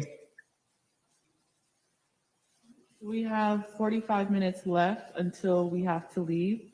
Are there any comments or questions for Dr. Charles? Any other comments? Any other questions? Sure. Vice Chair Brown and then Member Tamaki. Of the listings of organizations, the scroll moved pretty fast. What were the listings there of the actual organizations that you have been in touch with? Actually, I didn't have the listings up there, but I can, and I'm more than happy to share the listings with you because there's a lot. Let me just say that. So I mean, the first ones you scrolled, the ones that you scrolled, that you had on the screen. The two that I mentioned were SCLC and the Baptist Ministers Conference with Pastor K.W. Toulis. Those are the two that I mentioned on the screen.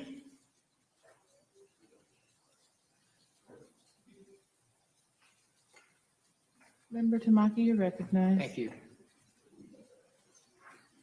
I want to ask, how is the working relationship between the Charles Group and the community, the Communications Advisory Committee? And the reason I'm asking that really is twofold. One, I'm on the Public Education Advisory Committee that will have to interact with the communications consultant, and much of what Dr. Charles recited overlaps with the Public Education Committee a lot.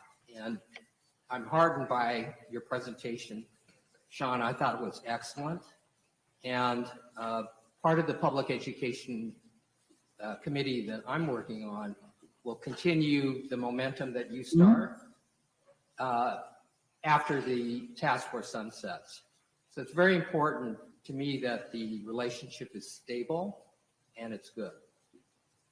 The second reason is having been part of the Japanese American Redress and Reparations movement, it's one of the few modern day examples. It's one of the modern day examples of successful reparations that would have not happened, at least in our community, without excellent communications. Penetrating locally, regionally, nationally, all of the audiences, the targeted audiences, Shauna, that you laid out. And in that regard, the commission wartime relocation and internment of civilians, had to work in lockstep with the community and had to work with government and the media to get this done. And, great examples is Bruce's Beach thing, where you had a collaboration really between political leaders, government leaders, community, legal people doing the hard work, along with brilliant communications.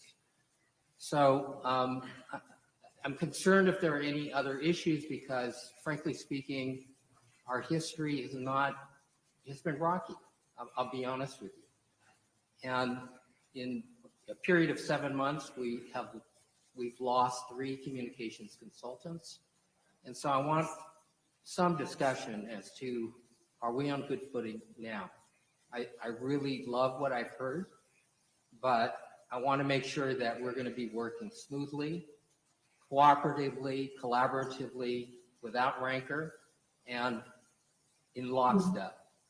And so I'm asking for a discussion on that level. Member Tamanti, are you asking me that question? I am, and also members of the advisory, the Communications Advisory Committee, and if Michael Stoll is on the line, I'd love to hear from him as well.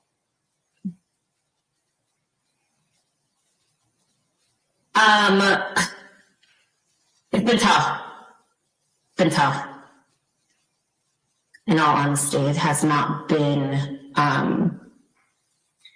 easy to get here. I'm not sure why that is. I try to make sure it doesn't feel personal, but it's been a very tough journey to get here. There's been a number of challenges working with the committee.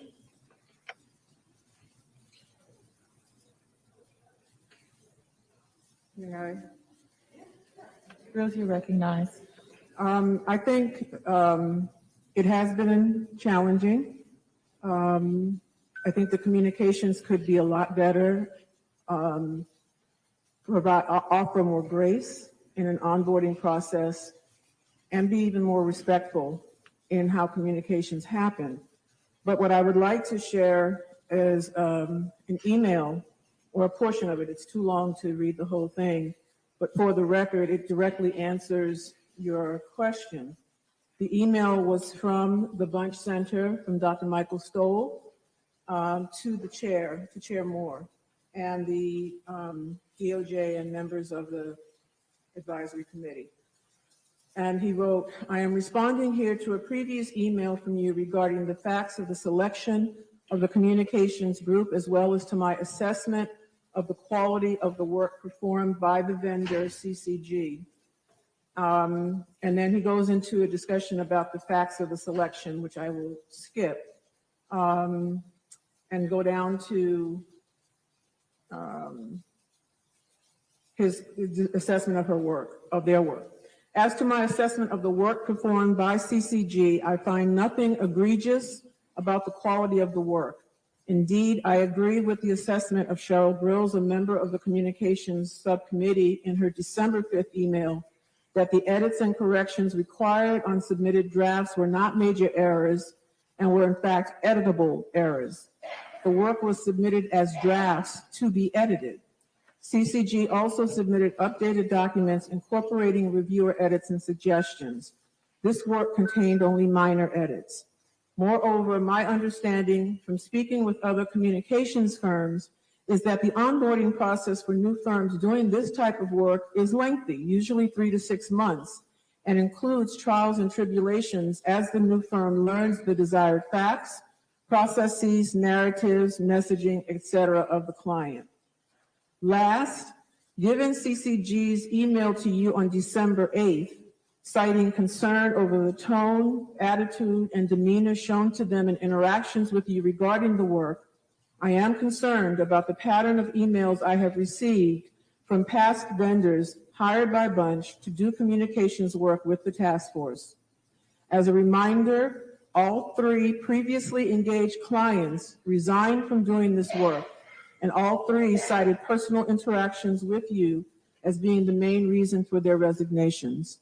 These outcomes have prevented Bunch from fully doing the work it was contracted by the DOJ to do, that is, to hire communications firms to support the task force, and has prevented the task force from receiving communications support as it conducts its important work. I am urging the communications subcommittee to find a way to move forward with CCG to do this important communications work for the task force.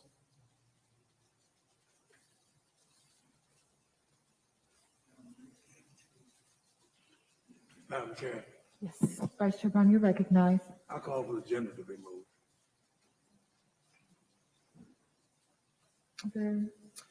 I do. Go ahead. Okay. Senator Bradford, you're recognized. Thank you, Madam Chair. I'm not here to point fingers in any kind of way, but I think in order for this task force and objective we have set out before us to be successful, we do need consistency in communications. And as someone who has delved in that world, and as Mr. Jones, so you will tell you, in running for office and getting legislation passed, it's a lot of times has to do with messaging, clear and concise and consistent messaging. And the biggest question I'm constantly faced with in the community is, what is the task force doing? You know, what's next? When are you meeting? All of that stuff. And we should be covering the world with this message. This should sell itself. So I'm really excited about what the Charles Group brings to the table. It was very thoroughly laid out, but I think we as a task force have to let them do their job, and in order to, because this story will sell itself if the work is done and we get out the way and let it happen. So we have a great story to tell, and I would just hope that we could do a better job and be more consistent in making sure that happens. So thank you. May I raise a comment? Sure. So Member the only Tamaki, you're reason, recognized. the only reason I've raised this is we're down to the last mile. In 6 months, we're out of business. And we cannot have another glitch on the communications consulting, in my humble opinion. And it hurt the task force that we did not have a communications consultant in place on June 1 of this year when we released this groundbreaking, monumental interim report that should and will have national implications. And so we couldn't amplify it.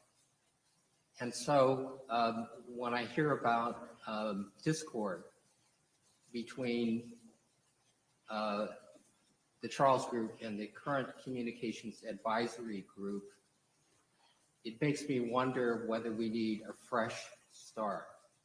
And no disrespect to Member Grills or to the chair, you both have done brilliant work. And I don't think people realize how much work the chair has to do. It is a ton of work, in addition to what the task force is doing, among its own members. But we need a communications advisory group that really works well with a communications consultant. We want to support Shauna Charles, have Shauna Charles support the task force, and we want to amplify her work. And each of the members here has networks, and there are legislators here that have their own communications staff that could augment and help move this along. So I'm wondering if we just need a fresh start to cycle off with thanks, Member Grills and the chair. And again, I'm not yet making this a motion, but I'm just throwing it out here for discussion, that Senator Bradford and Jovan Scott Lewis cycle in as the communications advisory group. And the reason I mentioned Senator Bradford is because in his prior life, he was in marketing. He understands how communications is done. He's got a staff that is poised to help, and also communication staff to work in lockstep with the Charles Group. National Legislator of the Year with the Black Caucus National Association, and has statewide reach. And as I said, I think that Bruce's Beach is exemplary. It's a model of what we should be doing.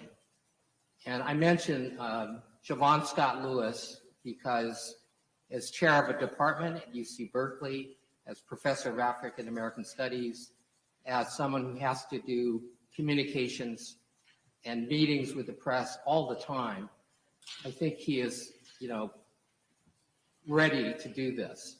And so, again, no disrespect, and with, in fact, the greatest respect to the chair and to Member Grills.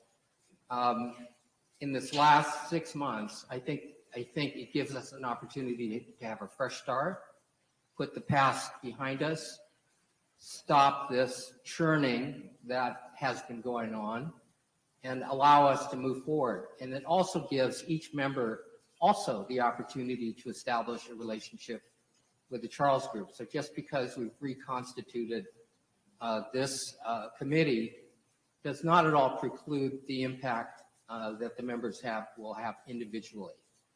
I'd like to hear some discussion on that, and if appropriate, I'll make a motion. One moment, would you like to entertain a motion at this time?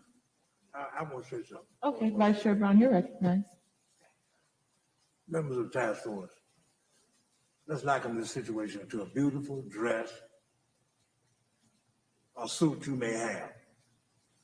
There are going to be wrinkles, but you don't throw the dress or the suit away because there are wrinkles. You get an iron or you get a steamer and you get the wrinkles out. And I think that we've gotten the wrinkles out. All we need to do is just go forward and to work with the group. The template has been presented. But time is of the essence. And I would move that we move on this matter and consider it ironed out, and that the Charles Group heard what the concerns are, and we got to go forward. I move. I want to first recognize the motion that I think you were attempting to make. So would you like to entertain a motion at this time? I'll put it out there, and I wonder with Dorothea parliamentarian whether it has to be two motions. First motion being, the motion being that the Communications Advisory Group be reconstituted. If that does not pass, then we don't get to the second motion, which would be to appoint Siobhan Scott Lewis, if he's willing, and Senator Bradford, if he's willing. You can do it all as one motion. We can do it all in one motion? Yes, you can reconstitute and set forth the new. All right, so here's my motion that with due regard, thanks, and no disrespect, and with gratefulness to the work of Cheryl Grills and Chair Moore, that the Communication Advisory Committee be reconstituted, and the new members would be Senator Bradford and Professor Siobhan Scott Lewis. Thank you, Member Tamaki. Is there a second on the motion? It has been properly moved by Member Tamaki and properly seconded by Member Jones Sawyer that the Communications Advisory Committee be reconstituted and for the new members to comprise of Member Siobhan Scott Lewis and Senator Bradford. Is there any discussion on the matter? I Bradford, you're recognized. I'm more than willing to assist in any kind of way on whatever committee, but if not needed, I would probably respectfully pass on being appointed on the committee.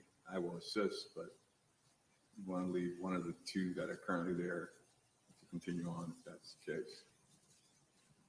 One moment, Member Grills, we have a hard cutoff time at 5:45, so just keep that in mind. And we have another advisory committee report back. Member Grills, you're recognized. Thank you. I just want to say for the record that I take this as no personal affront to me and my work on the advisory committee.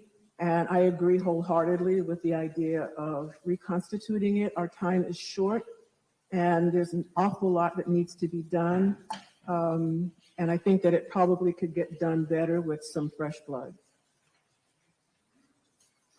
I would amend my motion if I could, if Senator Bradford is unwilling that Monica Montgomery-Steppe be appointed. And again, as I recall, in our San Francisco meeting, she had volunteered for this position. And again, being in government and experience as a councilwoman in San Diego, that she would be highly appropriate. Member Montgomery-Steppe, you're recognized. Okay. We were doing good, y'all. We were doing really good. I was so happy. I understand. But I have to, since we're now having this conversation, which was somewhat of a surprise to me, and I don't know that, I guess we're agendized for it because the conversation hasn't stopped. I just want to say a couple of things. One is, under other circumstances, I might be comfortable. But what I don't want to do as a task force member is contribute to any kind of conflict that we have had in our diverse thought processes around this subject. And what I have experienced, and have not been very vocal about it, but what I have experienced as a continual disrespect of the decision that we made, the first decision that we made of our chair and vice chair. I have never been a part of a body that has to, that the full body makes decisions about agendas. That has never, and it started back then. And so, although I don't think that anyone, including the chair, is perfect, I think that we have had flubs. Part of that is because we've started online. What I don't want to do, I would be willing to serve, but not under these circumstances. I just want it to be, I do not feel comfortable, and it's been a pattern that I have seen that I'm just not comfortable with. If I could have more conversations about it offline, then I would even be willing to help us come to an understanding.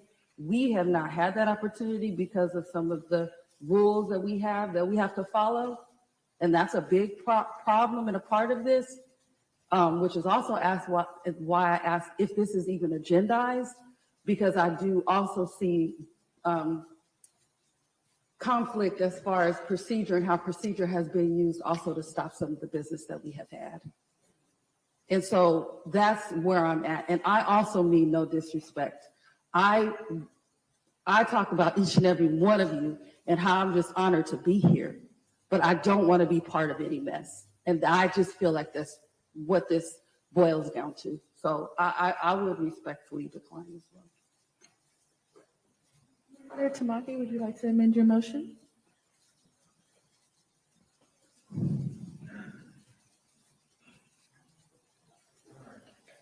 I will.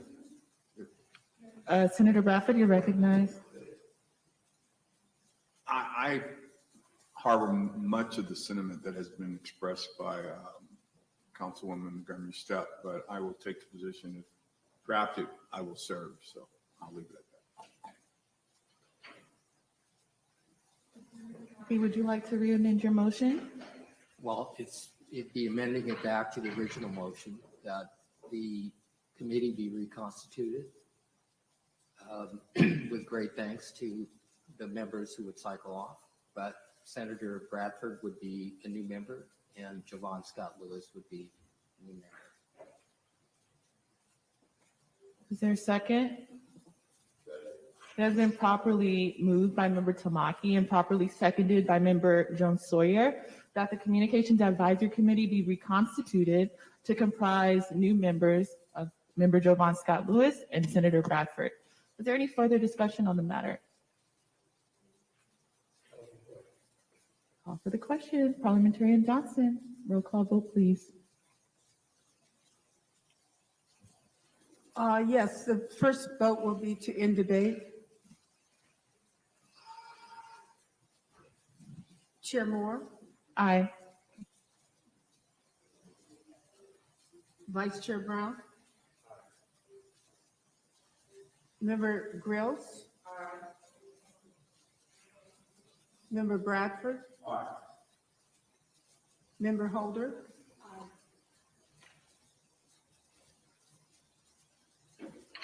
Member Jones Sawyer. I'm sorry. Member Montgomery-Steppe. Member Tamaki. Aye. Madam Chair, there were 9 members present and voting. I wasn't called. Oh, I'm sorry. I was. Yeah, it's okay. My apologies. Aye. Okay, thank you. Madam Chair, there were 9 members present and voting.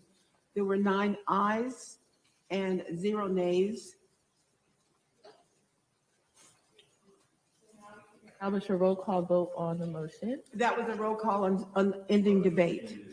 All right, so So now we're, yeah, the motion passed to end debate, and we will now go to the main motion.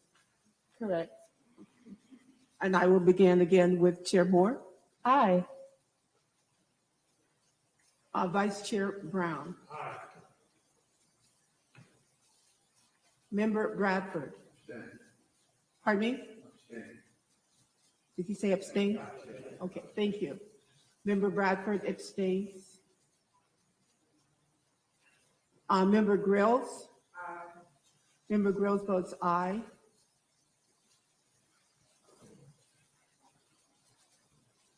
Member Holder? Member Holder votes aye.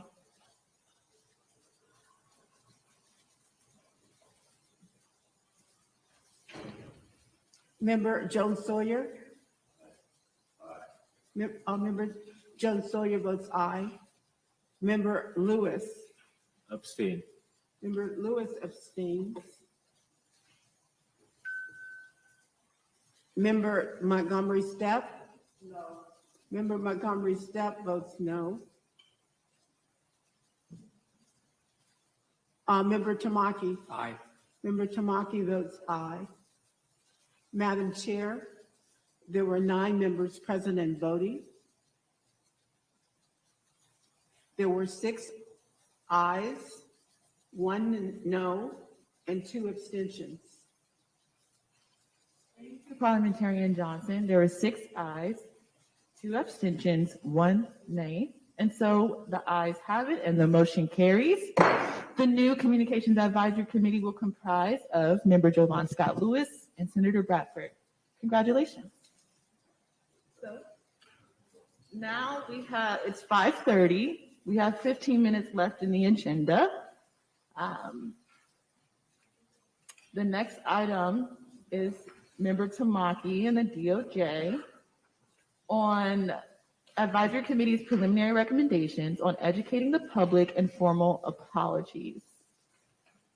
First, I want to check in with the DOJ because they're the ones who told me we have a 5:45 p.m. cutoff. And after Tamaki's presentation, we also have updates from the DOJ. So how should we proceed? Any recommendations? Madam Chair, DOJ updates can be tabled for tomorrow. It's going to be very, very brief.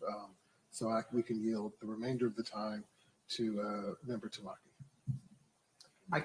I could run through the slides really quickly, or is there any chance to move this to tomorrow? Or even start earlier tomorrow?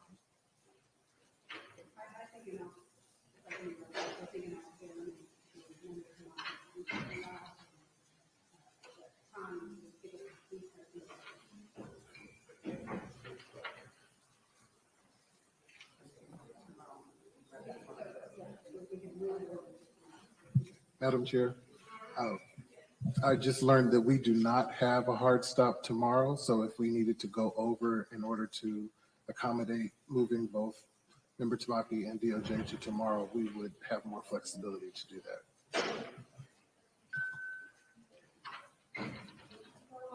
Your pleasure, Member Tamaki. Would you like to move to tomorrow morning? I think it would be preferable. The public education part, respectfully, I think is really critical. If we don't move the needle of public opinion, it's going to make legislation difficult. We've got to bring the public along. I think we need to spend a little bit more than 15 minutes on that presentation. Okay. So we will table that until tomorrow. Okay, any last comments from task force members before we recess until tomorrow at 9 a.m.? Do we want to start earlier than 9 or just, okay, great, 9 a.m. All right, no comments. All right.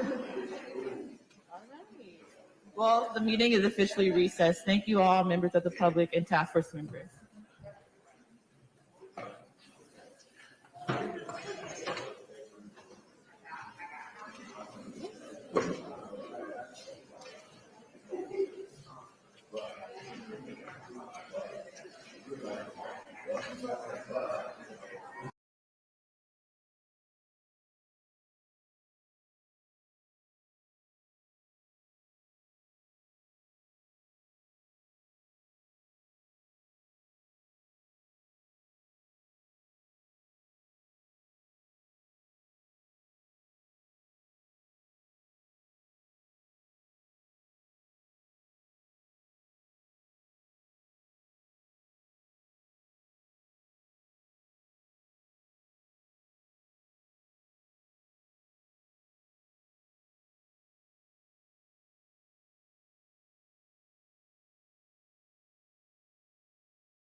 Hello? Okay. Thank you. I'll begin with the chair. Chair Moore. Here. Vice Chair Brown. Member Bradford. Here. Member Grills. Here. Member Holder. Here. Member Jones Sawyer. Here. Member Lewis. Here. Member Montgomery-Steppe. And Member Tamaki. Here. Thank you. Madam Chair, there are 9 task force members and the number needed for a quorum is 5. The number present is 9 and we have reestablished a quorum. Thank you. So we'll now turn to agenda item number 9 and I'll turn to Member Grills. Thank you. So today we are going to hear preliminary findings from the Ralph Bunche Center, led by Dr. Michael Stoll and his team of researchers as in graduate students from the Bunche Center. Dr. Stoll. Thank you, Dr. Grills. It is great to be here, and we have a full agenda, so I will be short, but I just wanted to say that it has been an honor and privilege to be a partner with the task force and DOJ in this historic endeavor. Our project, and we'll follow this PowerPoint presentation, and I want to say that this project is called we call the Community Engagement Project. And one of the joys of being on this project is to work with what I think are the best and brightest graduate students in the country who will also present findings from our engagement research project as well. Not only the best and brightest Black graduate students, as I said, the best and brightest graduate students in the country. This community engagement project comes from task charged to us by the task force, and what the agenda will look like today. We'll talk very briefly about the background and purpose of our community engagement process, and then we'll turn to the findings.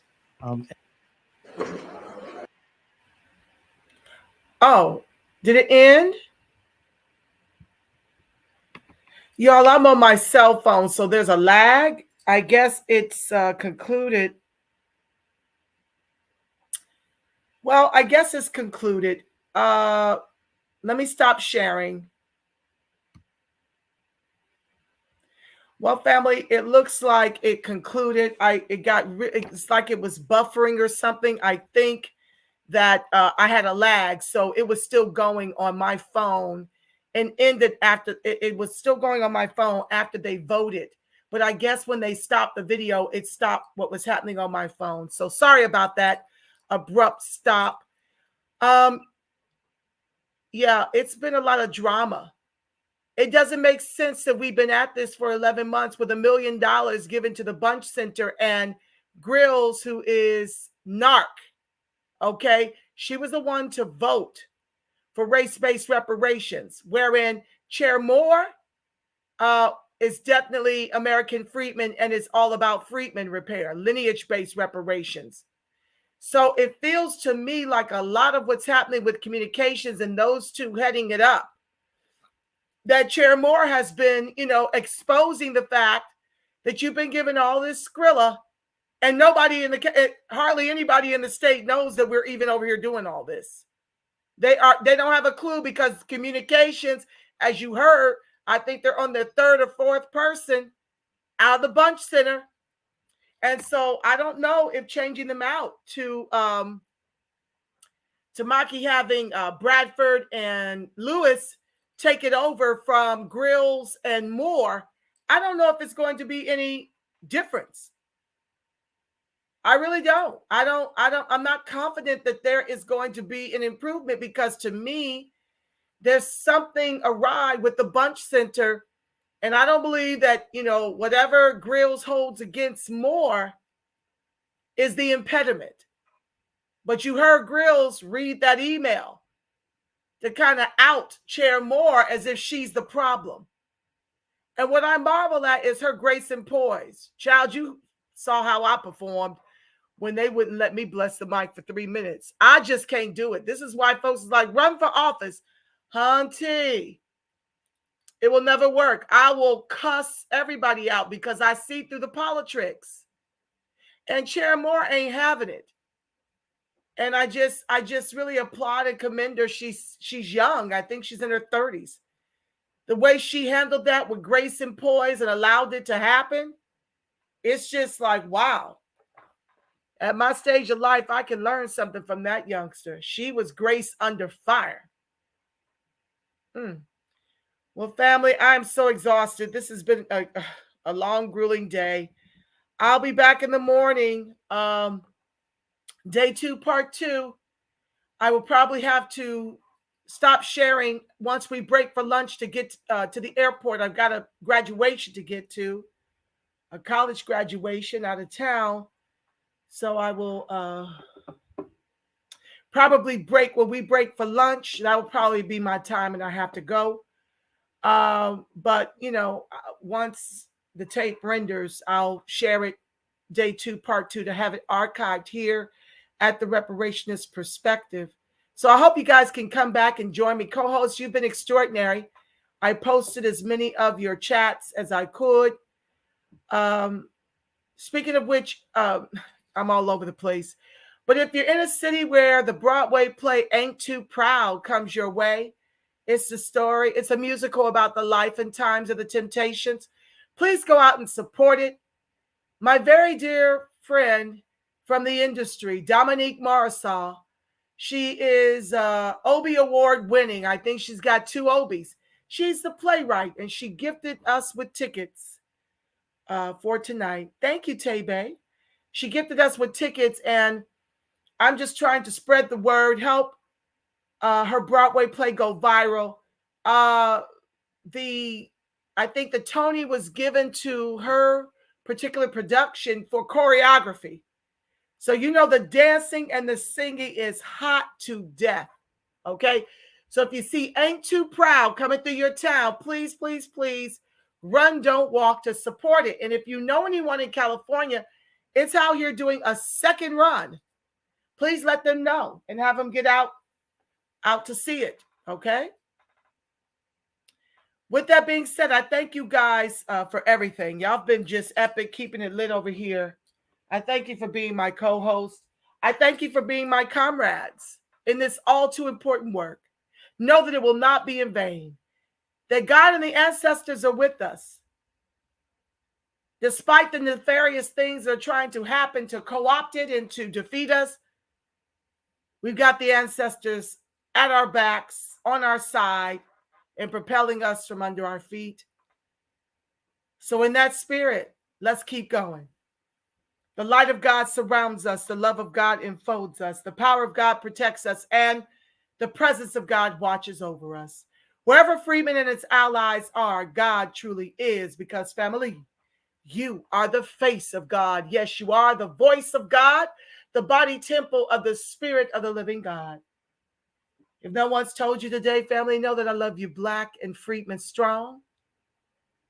And until we meet again tomorrow morning, 9 a.m., I want you to make it a beautiful, God-inspired rest of your afternoon. That's right, the anomaly. It ain't over until we win, and we are going to win.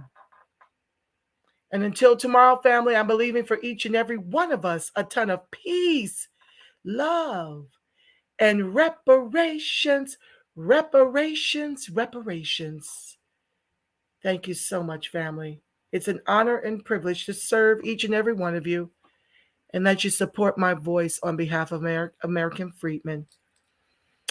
It means more to me than I have the words to convey.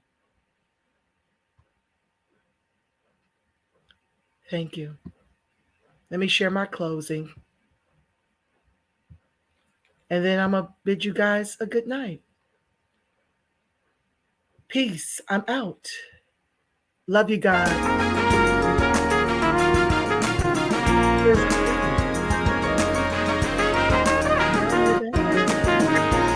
Yeah.